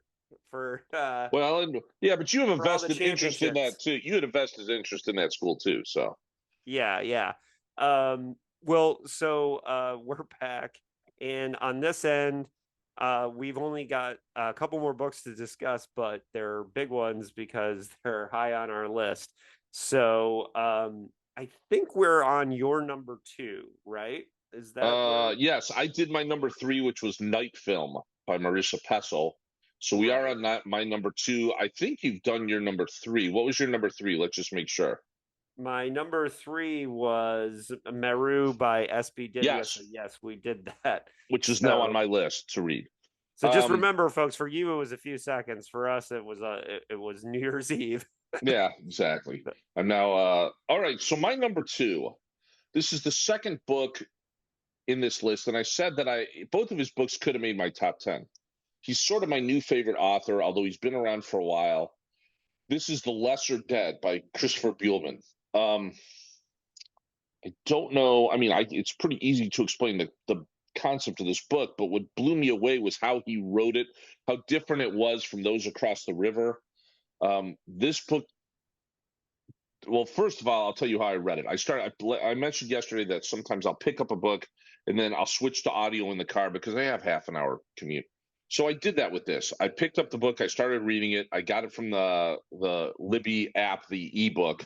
I was reading it, and then when I got in my car, I started listening to it, and I was like, holy crap. The narration on this is amazing. And it was. He was in character. The character with an accent. There was a Russian character. This narrator did the Russian accent. There was a child character. This character did a child thing. The book was fantastic just reading it. But when I listened to it, it expanded it. And then I come to find out the author is the one who did the narration. And it blew my mind. And the key is this book is set in 1978 New York. So he plays through his voice a New Yorker. And he's and it's not a spoiler, he's a vampire. Tells you that right off the bat. He's a vampire, about 18 years old is his physical age, but he's been alive since like the 30s or 40s. Been a vampire. And his name's Joey Peacock. And it deals with 1978 New York, right? You got the gigolos, you got Club 54, you got the partiers. And what happens is he comes across some kids in New York, and he sort of adopts them in a way. And this book, and it's got a trick to it. It's not a twist. I mean, I guess it's a twist, but it's a trick to it that sometimes I like this trick. And if I said what the trick was, it would really spoil the book. But this book knocked me out because it was so well written. Even though I was listening to it, I could have read it. It would have had the same effect on me. It was so well written that I wasn't even looking for anything. I wasn't looking for it. I wasn't going, I wonder what's going on here. I was just enjoying the book as it was being read. And I don't have a lot of experiences like that where I just go with the flow and I just enjoy what I'm reading. This Yeah, book, you're a very nitpicky reader. yeah, And I say that as a compliment. yeah, I you am look too. like the house, Needless Street, the book Needless Street. I was looking for something. I wasn't looking for anything here. I was really just enjoying the book. That's why I think I like, China Mieville so much. And some people criticize him because like, oh, he just kind of keeps going and going and going. I just liked his use of words. But this book, and I'm telling you, David, if you like audiobooks or you just want to read a great book, The Lesser Dead, Christopher Buehlman, I, I guess he's written a book that takes place in the Middle Ages. He is writing a book now that's coming out this year. I'll be reading everything by the guy, and if he voices the audiobook, I'll just listen to the audiobook. I know he doesn't. This is the only one I think he's Well, done by himself. well, This was I use the Libby app for my audiobooks too, so I will Oh, so probably you could pick it up. The yeah, Lesser Dead. It I will do and that. when people ask me, on Facebook or whatever, any of these communities I'm on, they're like, I'd like a vampire book that's different. You remember I asked you a while ago, I'd like a sci-fi book that's different, and you pointed me to the Skinner, and I was Right. like, done. That was Yeah. incredible. I point people to The Lesser Dead because you want a vampire book. Yeah, there's a vampire in it, but it is so different and so it just is. It's unlike any vampire book I'd really ever read. It was great. So The Yeah. Lesser Dead is my number two. It's a 2014 release, Christopher Buehlman. Uh, I will read everything by this guy now. It was that Right. good. Well, it sounds good. And I will say for nitpicky, one book I wanted to mention, it's not on my list, but one of my disappointments of this year, and I hate to trash a book, but I gave a pretty poor review to this one. But people should remember that Stephen King promoted this book. So what do I know? He loved it. But Ascension by Nicholas Benji, which is a sci-fi horror novel this year, that was an example of me being a nitpicky. And I'm not sure anyone who isn't a writer wouldn't have a problem with this, but the problem with Ascension was it was a really cool concept. I enjoyed a lot of things about it. It was a 3-star book for me, but the book was written in a epistolary style where it was supposed to be letters, but then it broke all the rules. Like then it would go in and out of what sounded like a letter, but then it would have prose bits and it would have dialogue. Nobody writes dialogue into a letter, right? And so it's like you either want to be a novel or you want to be a bunch of collection of letters. And you'll see, like, one of the reasons why I like Stephen King writing first person more than anybody else is that when, like, Dolores Claiborne never cheats, right? It always stays in the voice. Later by Stephen King always stays in the voice. And I really don't like when a book like cheats those things. Like if you're gonna do first person, follow the rules. If you're gonna do an epistolary, then it's gotta sound like letters, like Jerusalem's Lot, for example, always sounds like letters. And so I can be a nitpicky reader too. Yeah, but I'll Like, say this about this book, for what you just said, it always stays in the voice. And it's not yeah, it's never more clear than when you listen to the audiobook because again, you can hear and he quotes other people, but it always stays in the point of view of this character Joey Peacock, and you are invested in him. From day one you're invested in him. He's going to yeah, punk clubs. It's all the things that if you were a vampire and you really had unlimited resources, although they do live in the subways, so they don't really have unlimited resources, but you could literally do whatever you want. You would do if you were 18 years old. You dress a certain way, you'd go to punk clubs, you'd have a whole lot of fun. He is in that voice 100%. some And he ways that kind of criticizes other characters because, hey, why aren't you doing what I'm doing? Right? You're a fool. It's a really cool book. Really cool now book. with the subways. That makes me think of Skip Inspector's A Light at the End. Have you read that one? I have not. You know, I don't even remember the name of the Skip Spector book I read, but it did not. it did not impress me, so it kind of put me off. So I never kind of went back. But if you tell Ooh, me I you should should go read back, you should read The Bridge that's the best Skip Inspector. okay. Yeah, I think you would dig that one. That one was a huge influence on my Ring of Fire. So I'm a big fan of that one. But Light at the End, Skip Inspector, their first novel involves subways and vampires, and so interesting. No, it's Um, very cool. all right, so you've sold me if it's that high in your list, It and really is. It really I have is. a Star Trek book to finish on the Libby app, and then I will do that one next. I wish on the So Libby app, by the way, and if anyone from Libby's listening, and maybe it's there and I don't know about it, I wish there was a community part where you could have friends on the Libby app and share, hey, I really like this book. I guess there's yeah, not, but I understand it's a library driven app, so whatever. yeah, It's not Goodreads. yeah, yeah. That would be yeah, I can see that, but I only use it for audiobooks, Yeah, I so mean I that's don't. what I use it. If you have a Kindle or something like that, it's really awesome on a Kindle. It Yeah. really is. It goes straight to your Kindle. I don't typically read stuff on a Kindle, but if it's a book that I've just heard about, I'll take it with me. If I'm traveling, I'll usually bring a Kindle. So All right, so my number two is one that was already on your list, and I did an interview with the author about this book, and that is Infinity Gate by M.R. Carey, aka Mike Carey. I also, thanks to Mike, he gifted me a copy of the new Felix Castor book, Ghost and Bone. really, Yeah, I did not and know there was another one coming out. That's where I knew Mike Carey from his runs in comics at yeah, first. And then Felix Castor, I love those kind of supernatural detectives. Felix Castor is a exorcist. yeah. Uh, so I'm excited to know that there's a new Felix Castor book coming out. It's a novella. It's about 120 pages, Don't 130 pages. care. It's Yeah, awesome. and it's a limited edition. However, you can get a Kindle version for cheap. So, but it's limited to 1,000 copies from Subterranean. So, I don't know how. I was very thankful to Mike that he sent me a copy. It's very That's good. super cool. Yeah. Um, but so Infinity Gate could easily have been my number one. The number one and number two on my list, like jockeyed for position. I would say that of my two top books, that Infinity Gate is the better novel.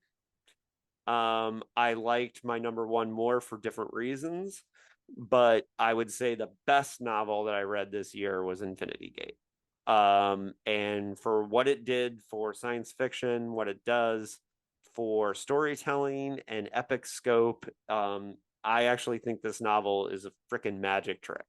And I think that if you are to tell the tagline of it's a space opera that never leaves Earth, which is a thing that Mike and I kind of talk about in the interview, that is a magic trick alone, because I think this book has the scope of your Dunes, your Star Wars, your franchises. It sets up where I know he only did two books and ish a novella he has planned, but he could do unlimited series of books about the Pan Dominion and the setting. So I guess we should set it up. So Infinity Gate is a novel about a researcher who lives on a dying Earth, who creates this technology called STEP, where you can go to Earth on alternate dimensions. And she starts in Lagos, Yeah, Nigeria. but David, I'm not going to stop. I have to stop you. But the Yeah, go. reason she's doing it is important, Yes. right? Yeah. I mean Well, that's hugely important. yeah. Which is the world that she's on is dying. It's our world, basically, right? It's just Yeah. 5 steps into the future, the place is burning down. Yeah, and so she creates this device to go to another universe and finds an unspoiled Earth, finds one that's similar to ours or similar to hers. And one of the things that, and this is true of Man in the High Castle, which is also true of this, is that in the beginning you might think it's our universe or just one different, but it's very clearly not our universe. Eventually, we have no idea what Correct. like correct, how it relates to us. But one of the things about Man in the High Castle that everyone gets wrong is they just assume that it's the universe where the Nazis win and then there's ours, right?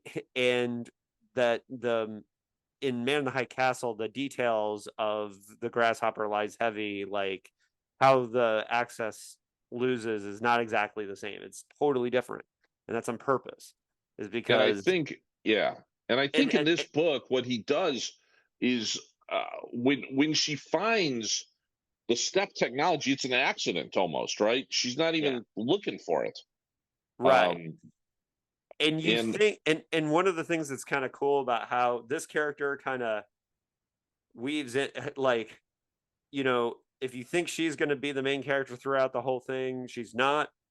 Other characters come in. it's a space opera that doesn't leave Earth. That's absolutely correct. That's a great thing. Yeah.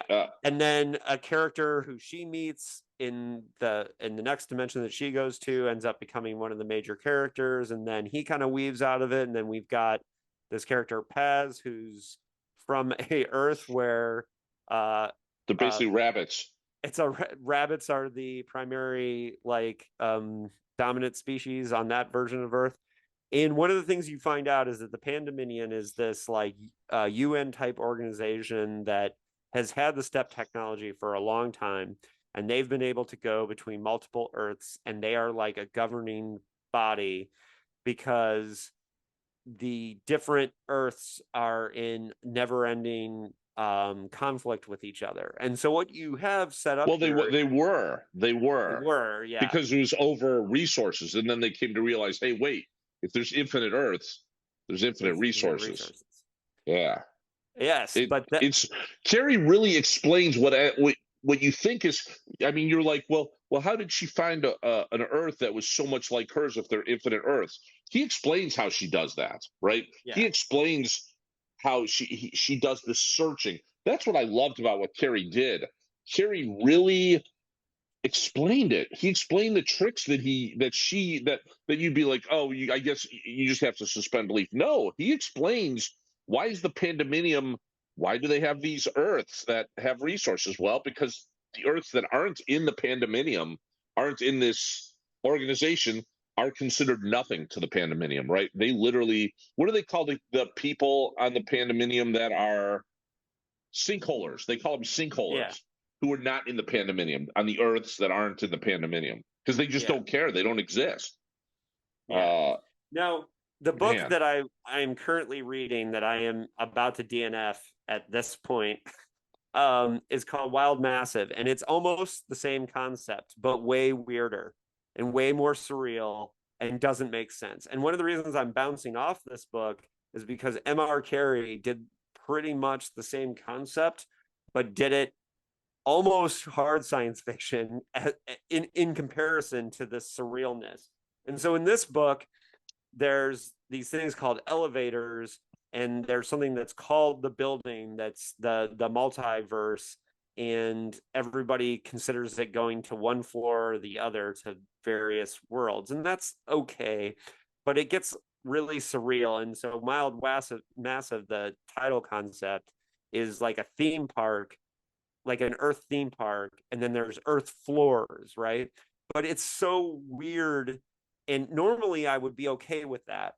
But the reason I'm bouncing off of it is because M.R. Carey did a similar concept, but it made more sense. Well, yeah, again, he explains it, and he explains the conflict. He explains the coolest thing to me, actually. I'm a big fan of Old Man's War. You've read Old Man's War, John Scalzi. Yeah. I love the cello, which is the concept of these. When we say the Pandominium, by the way, is like the UN, it's really not the UN. Really, it's I don't know what you call it. It's more like the Federation, really. It's more like a federation. But it rules with an iron hand, and their army is called the cello. And they take people from all of these universes, whether they're prisoners about to die or they're volunteers, and they genetically modify these people into these troops that literally, if say you're in a platoon of 50 people, if 30 of those people shoot at something, you are genetically trained to also shoot at that thing, right? They're like the perfect army almost. And the cello go from between these different worlds to basically be the police and solve problems. And then there's the whole bureaucracy of the thing, which is even cooler because that's the third piece of Carrie's book, right? There's Paz, then there's the cello, and then there's the scientist. But then there's this bureaucrat who sort of they discover that she's using the step technology, and they kind of go after her, the bureaucracy of the Pandemonium, because God forbid anyone has the ability to step between worlds, but the Pandemonium. It's really good. And one of the things that makes this book such a freaking magic trick is how much like Mike Carey is able to get into the story. It's 500 pages. It doesn't feel super long. You'll read it super fast if you get into it, or at least I did. And like I remember like when I was reading this, there was one point I was going to SDSU to do some research at their library. And I was on the trolley and I almost missed the stop because I was in the last like 30 pages and I was like so engrossed in the book, you know, like right up to the very end. And there's so many different ideas and things going on. And the thing is there's literally probably 100 different moments in the book where just something in a paragraph, I thought, well, that's a whole novel right there. You could build a whole novel out of that idea. And almost all the characters could have like had their own novels, you know, and like supported it and like been a great novel. And there's at least like 5 like kind of main point of view characters, and every one of them could have held their own thing. And when I say that it's a space opera that doesn't leave Earth, I'm not the first person to say that, by the way. Like Mike and I talk about that in the interview, and I highly recommend that interview. Is that you know, when I say it's like a Dune level of world building, that it's just it has so many potential stories out there that are in this concept, and I can't believe it's not higher on your list, because to me, like, well, there's a reason it's not. There's a reason it's not. I was going to explain that in a minute. Okay. And that is, it's part 1, right? I almost would like to have read both of these, his next part 2 or whatever's coming next. It does end at a point where I'm like, I wanted more.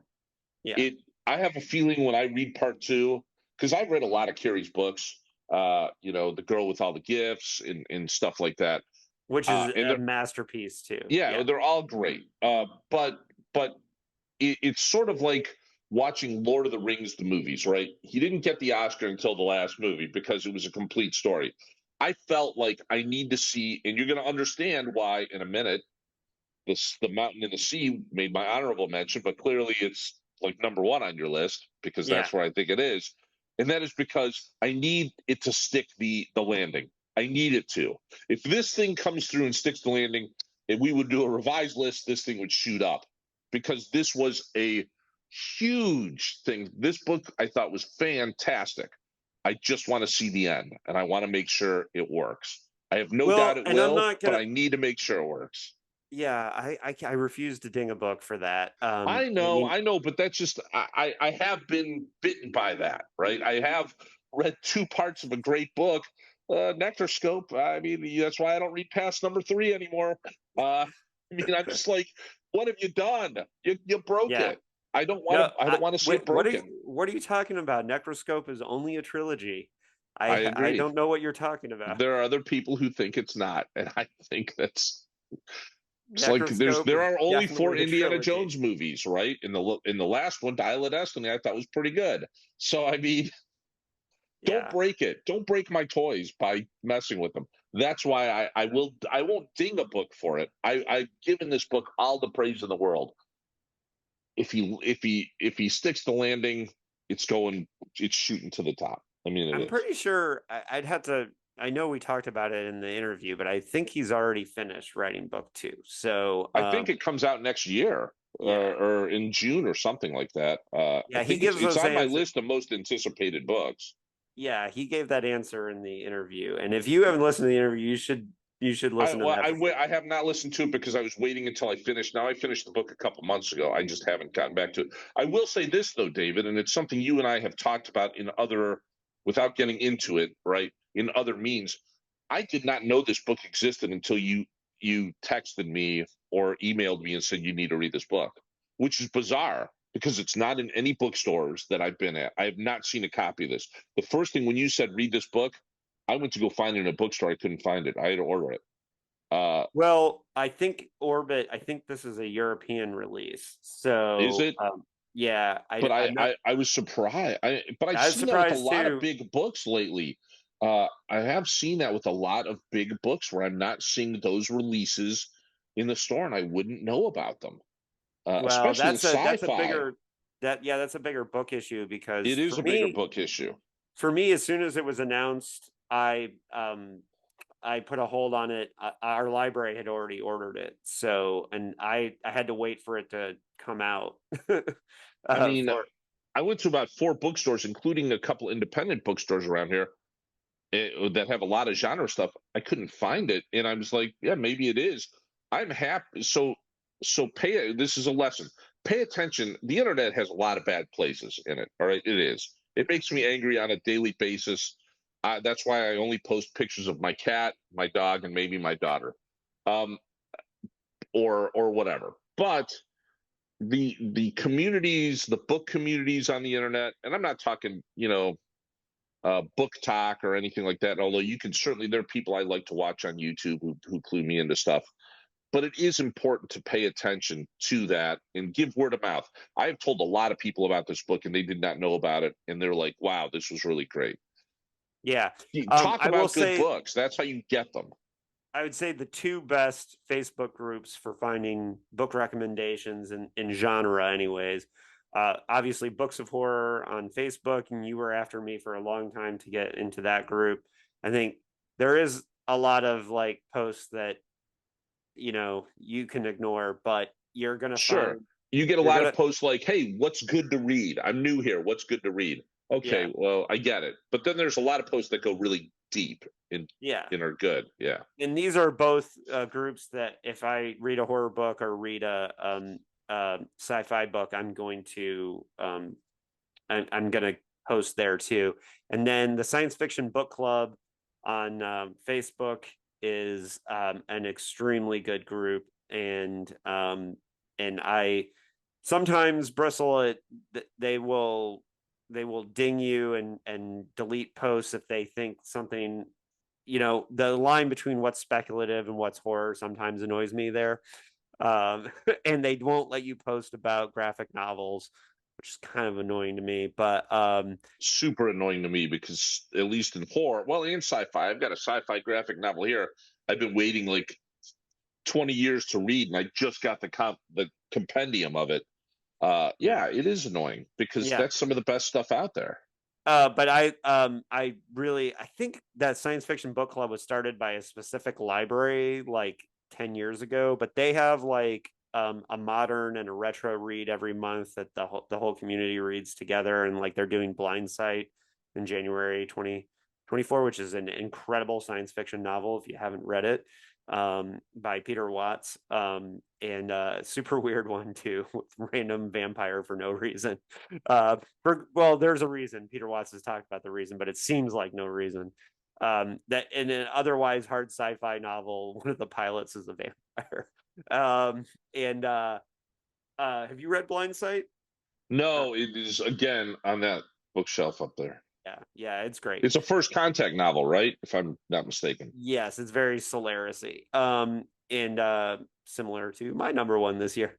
But the That book group is one that I recommend. And then another one that I recommend for those who are Phil Dick fans is Zach Wood's PhilDickian.com. And I post all my book reviews there too. So you can find that stuff there. But obviously, you know, and following like readers, people like Mark and I who like put recommendations out there is always not a bad idea. So yeah, and as far as Infinity Gate goes, yeah, I was surprised it wasn't out there more.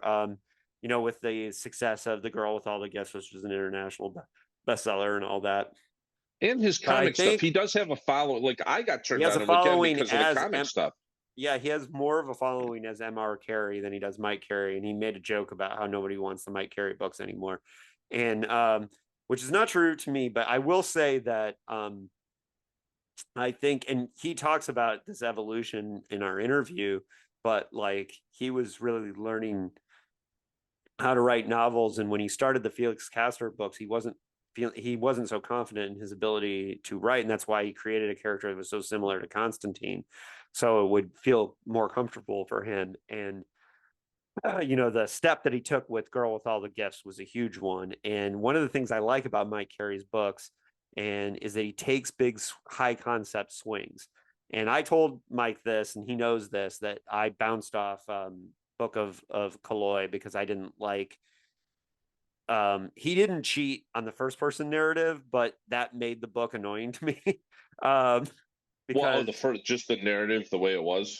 yeah, because it was a person in post apocalyptic far future who didn't know English so good, and then a lot of the book was written like that, and I just couldn't handle it. And it got very frustrating for me. And so it was like he was doing what I want him to do as far as not cheat if he's using that system, but I also just wouldn't have chosen a first person narrative for that. I think the mistake there was choosing a first person narrative, and I think that book should have been third person. And I just bounced off that book. So it's not like one of the things I appreciate about M.R. Carey is that he takes big swings even if they don't work, you know. And this could have easily not worked in Infinity Gate. It's a massive swing, but he knocked it out of the park, in my opinion. All right, so your number one, and I think I know what it is. Somebody Yeah. else who was Okay. on the podcast. Yeah. So here's the deal with this book. Sometimes you just want a book, and I mentioned this before, as advertised. I started reading this author a while back, and he's still kind of burgeoning, which is amazing to me. And to me he's not, and I think in the horror community he's not. But this book, you know, it's What book? well, I'm going to tell you. I'm going to tell you. Boys in the Valley by Philip Fracassi. And I have everyone on the online for the past 2 months or whatever, 3-4 months since I've read it. When everyone goes, I want a book that's really good, a really good horror book. What should I read? And this is just the answer. It's always the answer that I put out there. As a matter of fact, I think the last post I put out there was The Boys in the Valley by Philip Fracassi. Is there anything this book can't do? And then Philip Fracassi liked it. He was like, yeah, it's hilarious. I'm like, no, he really did in this book as advertised. Sometimes you want a book that just is not twisty. You want a book that is straightforward. You said this book was Lord of the Flies meets The Exorcist. I'm not sure that's accurate or not. Hey, that's what the publisher called it. I get it, but the publisher's trying to sell books. This book takes place in, is it the early 1900s or late 1800s? In late 1800s, like Missouri, somewhere out there, and it's a Catholic orphanage, and everyone, when you hear that, they go, oh well, now we're going to have abusive priests and sexual stuff, and they're going to be the villains. No, this book is a straightforward possession. It's not straightforward, but it is a possession book. And when you're fighting possession, you need priests. It just hit and it just was a nonstop. I wouldn't say that book. they weren't somewhat. I shouldn't villainous. say. I wouldn't. Yeah, well, they were villainous in the sense that that's what you would expect from priests in the 40s, right? They were abusive in the sense they talked down to the kids. They didn't treat them. They were like like when my mom used to tell me about teachers who were nuns. They whack you on the knuckles with rulers. They throw you in a hole. That was kind of and there were even priests who questioned that in this book, but they weren't like sexually abusive. Let's put it that way. That's what everyone connotes. That's the connotation with the the Catholic priest abuse now. It's a section. No, it's not. As a matter of fact, there are good priests in this book. There's one really good character who's a priest who's trying to be a mentor. The setup is this. One of the kids is, I don't know, how old is he? Like 14, 15, maybe 16. And he's training to be a priest, but he's having doubts as to whether or not he wants to be a priest or not. He's in love with this other girl who lives in a town not far away from the orphanage. And then, and he's with a bunch of other kids who are his friends in the orphanage. There's an older priest who is really like old school Catholic. There's a brother Johnson, who clearly was some sort of criminal, but he's been given sanctuary living there. He is somewhat abusive to the kids. And then there's another younger priest who's trying to mentor these kids. That's the setup in this small orphanage in the middle of nowhere. There's a storm coming. One night there's a knock on the door, and it's a sheriff, and he's bringing this criminal in, and this criminal has done horrific acts. You come to find out the criminal is actually his brother.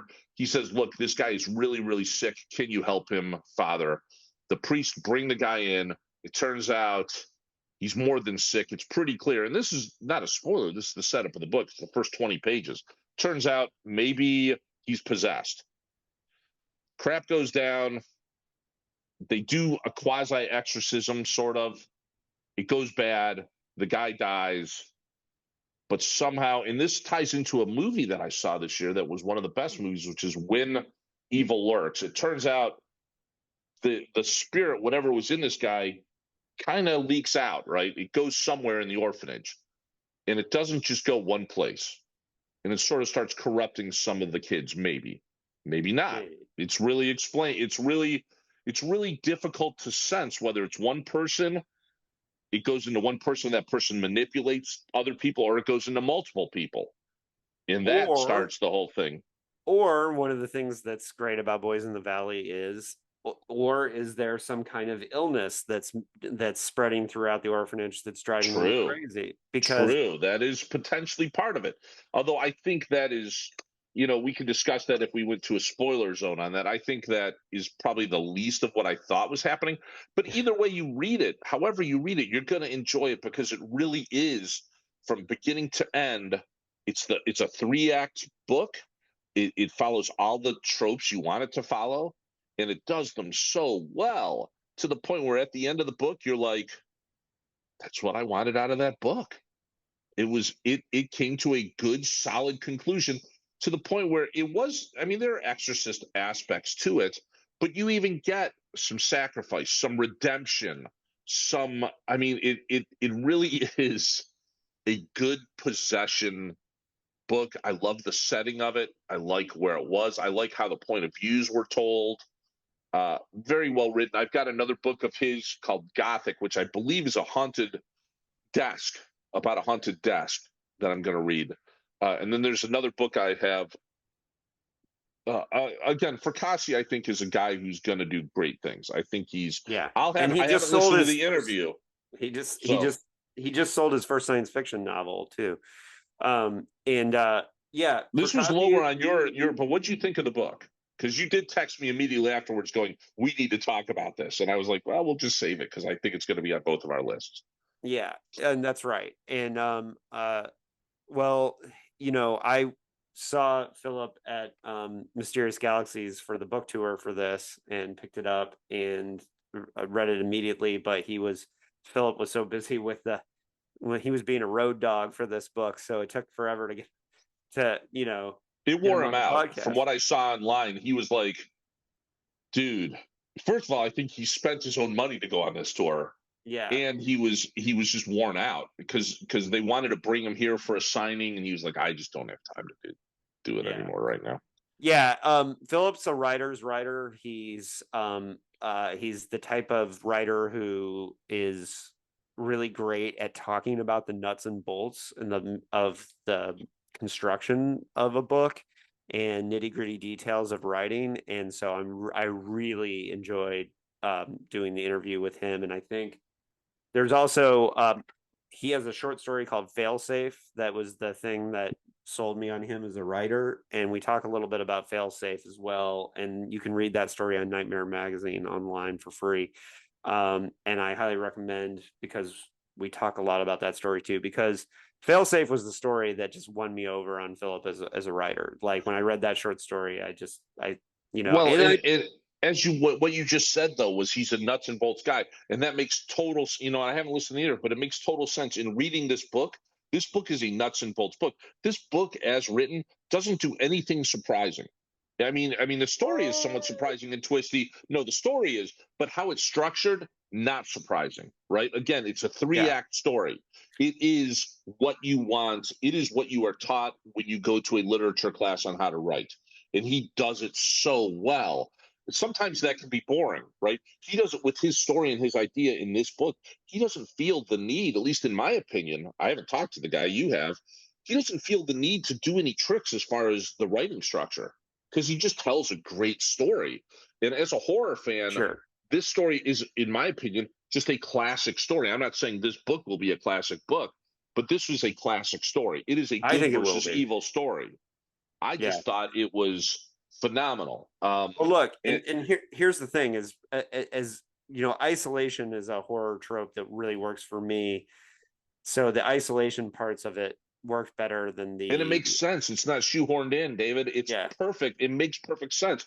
Back in that time, an orphanage out in the country, snowstorm coming, done.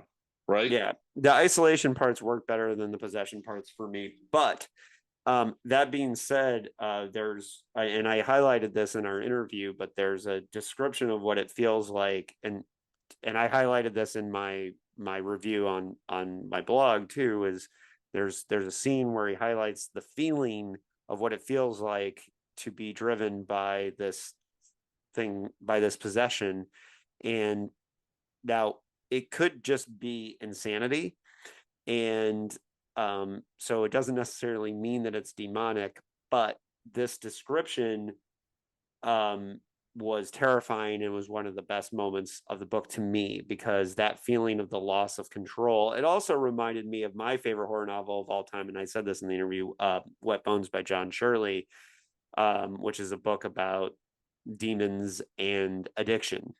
And so that scene reminded me of my favorite horror novel. So that's never a bad thing. If you can remind somebody of your favorite. And I think Boys in the Valley is just a very solid piece of writing. That's what I would say. Solid piece of writing to the point where it doesn't take a lot of risks, and it made it my number one because I flew through this book to the point where I've got a signed copy of it. That's my copy, is a signed copy. I got it through book club. I have a signed copy. I've been loaning this book out. Oftentimes my signed copy will just go on look, I thumbed up and it went a thumbs up on the Zoom. I've been loaning my signed copy out because I want, if you do that, sometimes you'll get a little icon there. I don't know, whatever. You did it. Yeah, I did. That's weird. I didn't mean to do it. But I've been loaning it out because I want so many people to read this book. It's probably beaten to hell by now. By the time I get it back, I'll be like, oh, all right, well, I don't care. It's a signed copy of a book, but great book. I will say this. If we can go into some spoiler territory, if you haven't read the book, just pause this and then I'll wave my hands like this and then to come back or just fast forward it. The only thing that convinces me, David, that it is not a insanity book or mad book is what happens to Brother Johnson when he gets burnt and he hears the buzzing in his head. And then there is the blessing they do over him, and then it instantly goes away. That's what convinces me it is a supernatural book. I understand that you can read it the other way, especially when the kids are already dead set against the priests because of how they're treated. And then is it Bartholomew? He goes in the hole, and then you could totally see him cracking, right? Boom. Now he becomes a different person and he starts manipulating the kids against each other.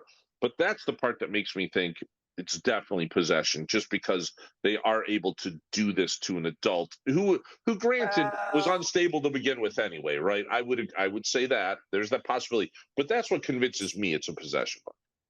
And you're not necessarily wrong, but you should listen to the spoiler section of my interview with Philip. I will, absolutely.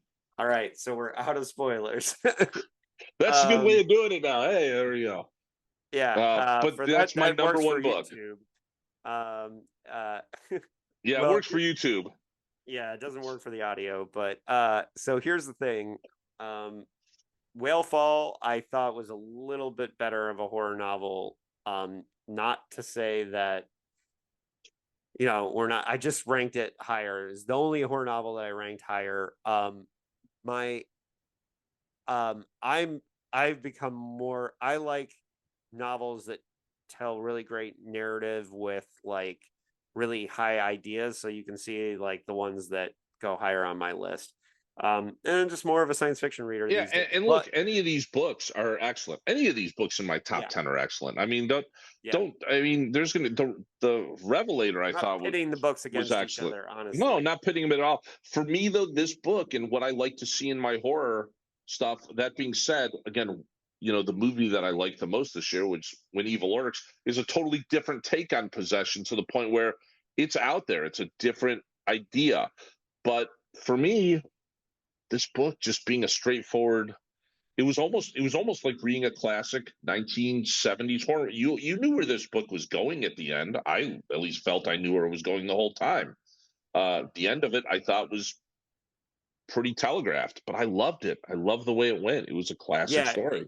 yeah, it's a brilliant novel, and Not long. You can no, fly through it in a couple days. What is it, like 300 pages, maybe something like that, maybe a little yeah, bit more. yeah, and Philip's a good dude, and even though for you he roots for another team in the AFC or in the NFC North, Yeah, I so know. I don't care. I'll get past that. I just don't talk. If I ever talk to him, I won't talk to him about you the want to talk about freaking. the Lions? Hey, I'm rooting for the Look, I'd rather Lions. root for the Lions than the Packers, and I'm still pretty upset about last night. So, You gotta feel bad for Lions fans. Come on, they should have. no, 30 years. I don't disagree. I'm happy they're doing well. It's the curse of Wayne Fonts. I mean, that's the way it always is. The Packers, however, deserve to fall in a hole and never get out. That's just how I am. Okay. All right. Well, you gave away my number one. Well, For but I the, gave it away because you said it earlier that it was going to be higher, and this is the only spot you have. So, yeah. So yes, my number one, and it was hard. I debated between Infinity Gate and this book is The Mountain and the Sea by Ray Naylor. And yes, another person I had on the podcast. And I Ray do want to Naylor, watch that. I have not seen that podcast either. I listen to yeah, your podcast, but I typically, if it's not and I just finished reading this book. This was the last book I read this year. yeah, Um, yeah, you I, got a I won't couple. I won't listen to the podcast until I'm done with the book. Yeah, well, you got a couple to listen to. But the thing about Ray Naylor, he has the best flex I've ever heard on the podcast, because when we were talking about Stanislaw Lem, as he pronounced it, Stanislaw Lem, as I've always said it, but I guess it's Lem. I've always said Lem, Huh? so I've always said Lem. Yeah. Well, he said Always. Lem, but Ray Naylor said he tries to read this was the greatest flex. He said, I try to read Lem in Russian because it's as close to the intended language as I can get. And Okay. yeah. And he gave a pretty good explanation of why reading Lem in Russian is better than reading him in English. And the reason why we were talking about him is because Solaris by Stanislaw Lem is one of the comparisons I would make to Mountain in the Sea.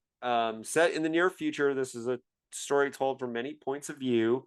One is a marine biologist, a Vietnamese marine biologist, and there's some Vietnam connections. Ray lived in Vietnam for several years, working for like an ocean agency of some kind. Yeah, he has the chops. Reading the description, he has the chops to write this book. Yeah. And she's brought in to investigate some incidents of violence where the ocean octopuses are like attacking humans. And it's funny because this became kind of topical because we had like the orcas attacking the boats right around the time that this book came out, and where people were like, why the hell are orcas attacking these boats? And basically what it becomes is so some of the comparisons would be like it's the works you could kind of compare it to is like Solaris or The Abyss or Arrival. But it's its own thing because it's not really like those. It just has little tiny elements of all those things. But the book is designed with these symbols that are throughout the book. If you're reading the paper, hang on. As a matter of fact, hang on a second. Do you have a copy of the book there? No, I do not. Hold on a minute. I'm going to grab it because it's important. I thought this was fascinating about the book because I do have my copy of the book here. Yeah. The side of the book, by the way, has the symbols. Yes. These are symbols that are all important within the book. I thought the way he did this, so I was trying, as I went through the book, I started decoding the symbols because you can. Super cool. Yeah, I didn't go to that level on that, but basically, the octopuses are trying to communicate with the humans because they're basically saying, "Stop killing us, or we're going to start fighting back." Is basically part of the message, and like a part of this book is the characters learning to communicate with the octopuses, and that's where it gets into that kind of a rival thing.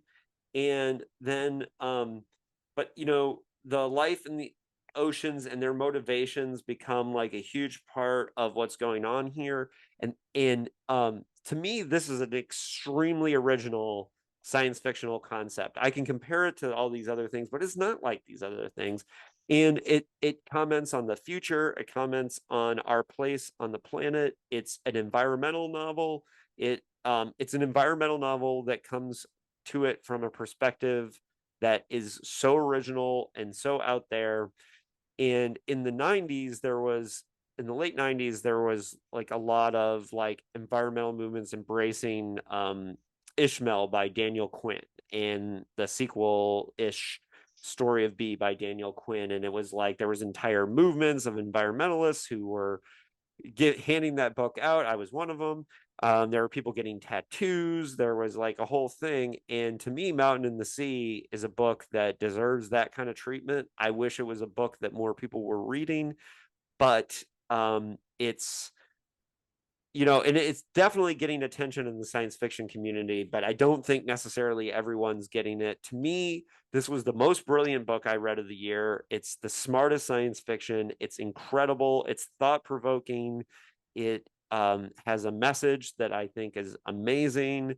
It's like nothing you've ever read before, but it's also has enough to anchor it with the characters that it won't be so out there that you can't get into it. To me, it's an absolute masterpiece. And I like bow down to Ray and say, I am not worthy when I think about this book.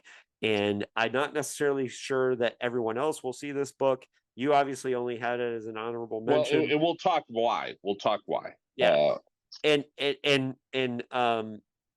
I think Ray is a brilliant science fiction writer, and I can't wait to read more. I know he has a novella out from Tor called Tusks of Extinction, and I'm excited to read that. I'm gonna have to go and buy it because even though I've requested it at the library, they for some reason are not getting it.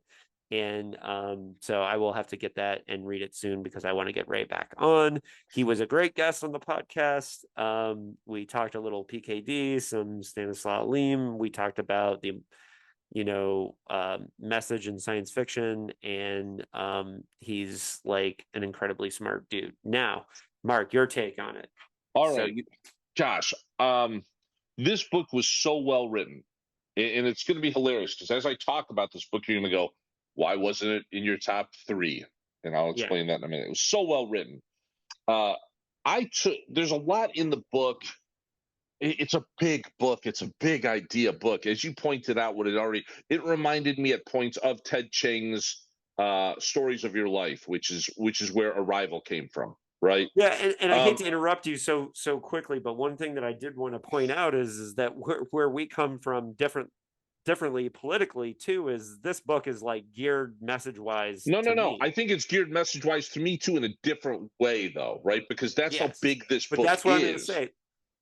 Yeah. This but book, that's what I was going to say is that it is. It swings for the fences on so many fronts. Look, I took the octopus's message as just leave us alone. I mean, part of what this book is, the Vietnamese character she writes a book on how oceans think, and then it talks about theory and cuttlefish, and there are quotes throughout the book about that book. And it comes together because the reason she's taken to this place isn't to solve the violence, although that is kind of what she does solve, and the octopuses, and figuring out why the octopuses are because the idea is that octopuses are one of the most intelligent creatures in the world, and they are. There's facts that they escape their cages or their pens in aquariums, go eat or do something, and then climb back in their aquarium at night. There's evidence that shows that. We've seen video of that. You can go watch it. It's hilarious.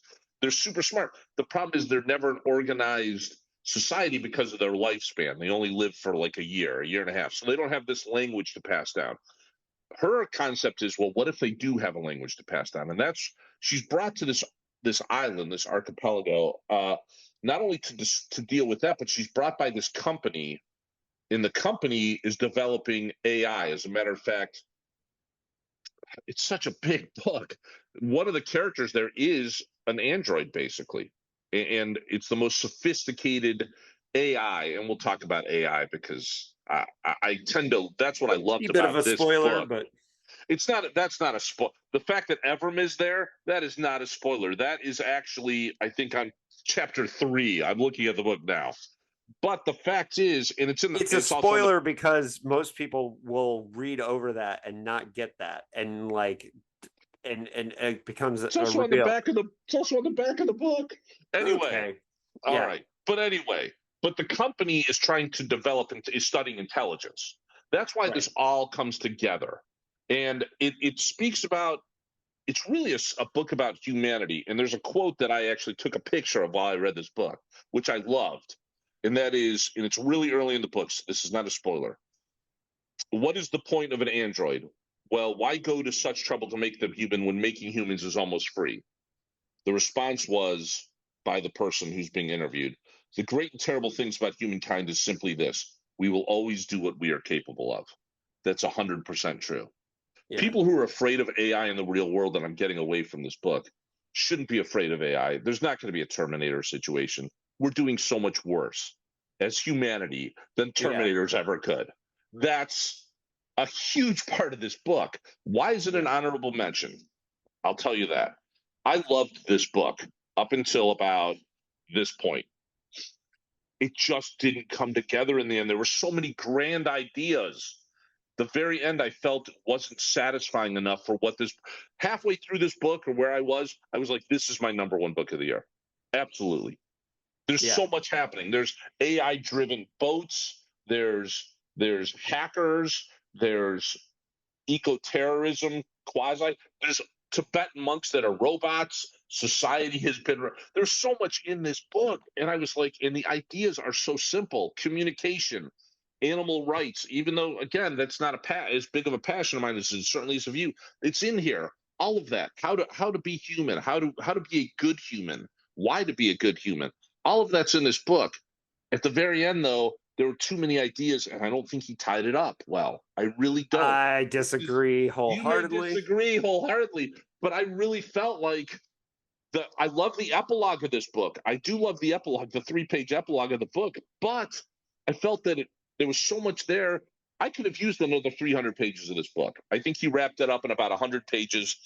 I don't think it gave it enough credit for all of the characters to get where they needed to be. Okay, so that's why. Honestly, this book I was loving this book. I was flying through it. I was like, this is an amazing book. It's my #1 book. And then I was like, that's how they wrapped it up. I felt they could have done better. And he could have done better. That's just a personal opinion. Like I said, even on my honorable mention, any of those books there, you should read. Yeah. Right. So here's why, for me, this is a book of ideas more than it is a book of characters, which you can be a knock against a book. But in this particular book, because the voice of the non-human characters is the point, and I think that so for me, what happened to the human characters was way less important to me than the breakthrough and through the message.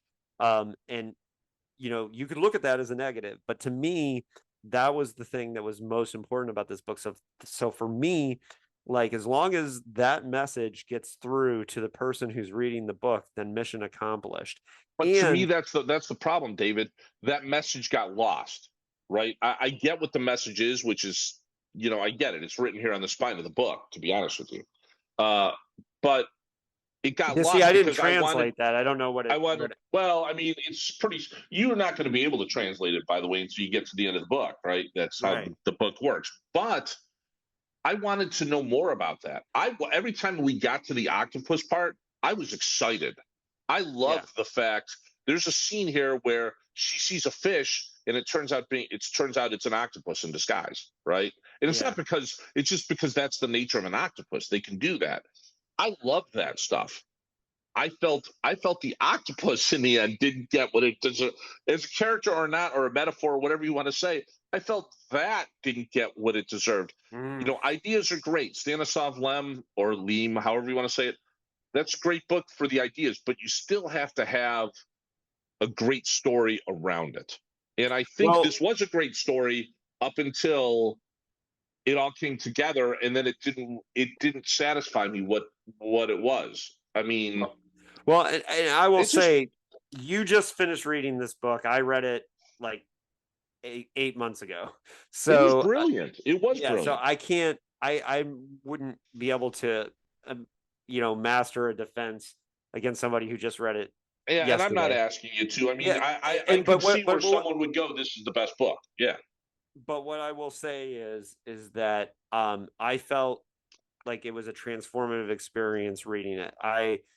I felt like a different person after having read it. And if a book can do that to me, there's very few books, even if you look at the last couple of years of my favorite reads, they didn't make me feel. And that is the difference between Infinity Gate and Mountain in the Sea for me, is that, and I told Mike this, the only reason why he might not be number one for me of the year is because I felt like it changed how I viewed the nature and the oceans. And as somebody who, when I read it, was living 6 blocks from the ocean, right?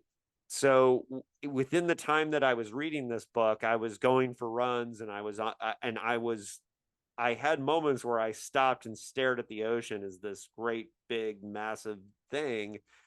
And the Mountain in the Sea changed how I viewed the ocean. And that is a magic trick in itself. And that, to me, is why I will say this is the best read of the year. I don't disagree with you. I mean, this was a first contact book in many ways, right? Yeah. Where we've heard all the time, including Star Trek IV, right? The most alien species we'll ever encounter is right here on Earth in the oceans. Yeah. And part of that's in whale fall too. And this hammers that home in many ways. In many ways, it is a transformative book. I would give this book to people if you're going based on just a book that has grand ideas. Absolutely, to me, for it to be my number one book, or even in that top 10, it's got to do several things. It's got to have that character development. It's got to have that. It's got to have a good story. It's got to have a good ending. This book, however, I have already planned on giving to people for a different. I would give it to people who are worried about the environment, absolutely, in the oceans, in life and humanity. I would give this book to them because it does talk about the nature of man in war and conflict. It's a big idea book. It is huge. Yeah. But who I would also give it to, and we talk about it every podcast. We didn't this time. I'm a judge. That's what I do for a living. I've been assigned to a group that is dealing with AI in the legal world, and there's talks about AI in obviously in writing. Huge debates about that now. I would give this book to people who are like, well, AI is not natural. We don't want a sentient computer. I give them this book because this book really does big ideas on that too. Yeah, and it's really not about that. It's about humans. Humans are the problem in this book. I mean, they really, really are on so many different levels. And it makes you realize we're still in control of our own destiny. And we better fix some things, right? I mean, it's not just climate change that's in here too. It's a lot of things. But once we get grounded, Ray talks about in the interview. in the interview I did with him, he talks about how it's funny how like he's had people come to him that are there for the ocean stuff and the octopus stuff, and then there was a whole wave of people interested in the book because of the AI stuff, and like that they both had very different takes on the book, and that's all interesting stuff that's in the interview. So the other thing I would suggest is that people, obviously read the book, but then go and listen to that interview as well. Sure. I think it's very insightful. And Ray is a really talented guy, but he's obviously got the chops, and he's obviously, this is a book where you're definitely with science fiction. There's a lot of times where you want to read a science fiction book, you want to know the person's smarter than you. He is. He Yeah. is. I bowed down to that. I could never. And again, I'll read other books by this guy. This was a very, very good book. I just wasn't satisfied by the end of it, but the ideas in it, so grand, so fantastically put together. Like I said, in many ways, it's a first contact novel. In many ways, it talks about language. It talks about what it means to be human. Have we gotten away from being human, right? It talks about industrialism, huge. It talks about colonialism. It talks about all of it in this one book.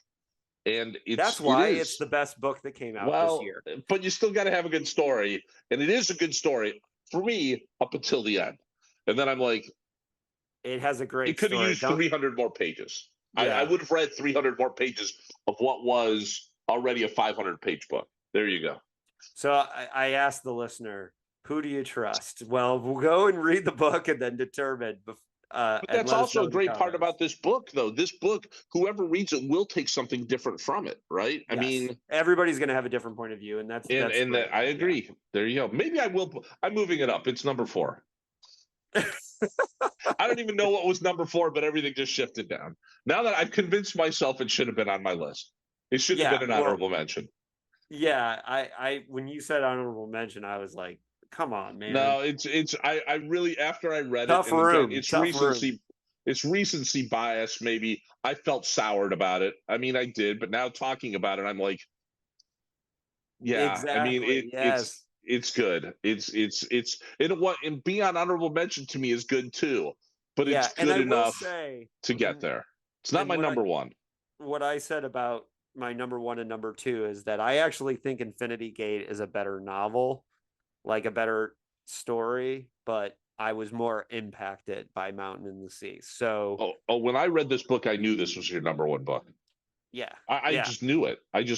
That's why I even said when I was texting you earlier, I was like, I think you and I are going to have 3 or 4 books on our top 10 lists that are the same. But that is when I was not to the part where I was disappointed. I was like, this is up there. It's this is the 3rd year we've done this, and what is happening in this 3rd year is finally starting to happen is we're communicating about what we're reading. So, you should read this, I should read this, or I keep an eye on your reading list and I'll go, all right, I'll pick that up. Like I said, I wouldn't have read Infinity Gate if you had not mentioned it. I wouldn't have even known it existed, which is sad because I like Carrie. Yeah, and you handed me a couple books. I just read In Miso Soup, what'd you think of that? Just out of curiosity. I liked it. I didn't think it was I thought it was best. Yeah. I didn't think it was the best. But it certainly was bonkers, and it was cultural differences. And it was creepy as hell, right? Yeah, I'm going to be reading experimental film, which you gave me. That I liked a lot. That I expect to be higher. One thing that people should note for next year is that my intention is to read more retro reads next year and to read less new books. So my intention is to read more new books actually and less older books. And that's good because then we'll definitely have I like when we have similar books because I do think it adds to discussion, but then that's why this episode is going to be like 3 hours long. So your movie episode was 2 hours long and you had 3 people. We're now let me ask you this, David. You've given us your number 1 book. What books are you looking, and we did this last year a little bit, what books are you looking forward to this coming year that are coming out that you have not read yet? Well, give me a second here. I'm going to look at my library app and see what I got on hold. Hold on. Because that'll help tell me what's coming soon. Sure. Well, one thing I'm looking forward to, even though I'm not there's two new Stephen Graham Jones books. I'm looking forward to the continuation of Earth Divers. So that's one that I'm looking forward to. I really want to read We Are the Crisis by Cadwell Turnbull, which is the second book I think in a series that I loved the first book, which is kind of like anarchist sci-fi horror kind of thing. That's a brand new release. And Fever House by Keith Rawson. I almost read that instead of The Mountain in the Sea, actually, but I didn't. So I'm happy I didn't. Something More Than Night by Kim Newman is a couple years old, but it's one I'm going to be reading soon. Werner Herzog's memoir I need to get to. You know what? I want to read that. That might be my. Well, I heard he nonfiction. read the audiobook, and now That's what I want to listen to. Yeah. That's what I want to listen to. Let me look at the TBR here. I mean, I'm looking forward to, and I haven't read the Pallbearers Club yet, but I'm looking forward to Tremblay's next book, horror movie. Horror film? That's right, yeah. The horror film or whatever. It's right up my alley, right? Nathan Ballingrud has a book coming out that looks really good. Mercy the God, yeah. Cody Goodfellow has a science fiction novel coming out called New Tomorrow. I'm looking forward to. I need to read John Shirley's Western. I need to read that. I'm really looking forward to reading a classic that I've never read before is The Female Man by Joanna Russ. I'm going to be reading a lot of books by Philip K. Dick's friends. So I'm going to read some Avram Davidson. Are you going to start a new podcast called Friends of Dick? Well, no, I'm going to do them for dickheads. We're going to do one on Dr. Grass by Grania Davis, which looks hilarious. I'm just trying to come up with another name for a podcast, a Philip K. Dick podcast. That would be funny. I love Dick. We love Dick. Yeah. These guys love Dick. I don't know. Well, and I'm hoping to podcast about and reread for the third time City by Clifford Simak. So I really looking forward to that. Some coverage on Walter Tevis, who wrote Queen's Gambit. Oh, nice. But he also wrote 3 science fiction novels, and they're all great. But especially I've never read his science fiction stuff. I've read his The Hustler. The Hustler. Yeah. I read The Hustler and the other one, the chess one that was out. Queen's Gambit. Queen's Gambit, yeah. Yeah. Mockingbird is his best science fiction novel, and he wrote just before he died. And let me see. That's really a lot of it. We're working on the post-humorous novels, the ones published after Phil died. So a lot of the mainstream novels that probably shouldn't have been published, and but we're going to be doing Radio Free Album Booth soon, which I've been dying to read, but I've been saving it to read for the podcast. So within this year, I will complete reading every novel that he's written. So but as long as we get off our ass and start doing some more. I'm also looking forward to People's Park, not only because you wrote it, but it was set in Bloomington. I like that. Yeah, maybe it's set in Bloomington. I don't know. I don't know anything about the book except the sci-fi. It is kind of like Stranger Things, coming of age type. Yeah, but I with like that. With skateboards, but it's also weirder sci-fi than it. It's not demigorgons or monsters. It's just it's a very weird book, but I will say this, that my trusted readers, Desmond Reddick and James Chambers, both told me that they think it's the best thing that I've ever written. And, they are non-bullshitters. They will tell you. That's one of the reasons why they're trusted readers. They'll tell me if something doesn't work. And as a matter of fact, he has only one novel of mine that he has not read. And it's the unpublished one called Not Alone, and he is actually reading that now. So I'm very nervous because I hadn't given that one to anyone yet. And but yeah, People's Park, I'm very proud of, and so I look forward to it. I'm Like I said, I excited for got that. that. And I'm trying to think. I don't know a lot There's of there's a new book by James Corey. James Corey is two people actually. They're the ones S.A. that wrote The Corey. Expanse. S.A. Corey. Yeah, James S.A. Corey. And that's Mercy of the Gods and starting a new series.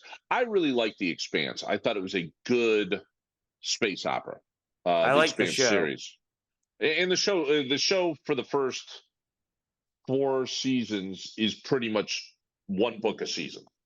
And Yeah, it's pretty much identical. But they're starting a new series called Mercy of the Gods, and I've purposely learned nothing about it because I'll just plow into it. I liked it, and I mentioned John Durgan, one of my books that I really really liked, which was Inside the Devil's Nest. He's got a book coming out called Kosa, which he's to the point now on my author list where I don't know what the book's about. I'll try not to even know what the book's about. I'll just pick up the book and read it. I think Tremblay's like that too, except I do know what horror film is about because I've read the blurb and I'm excited by that. So yeah, I'm excited to.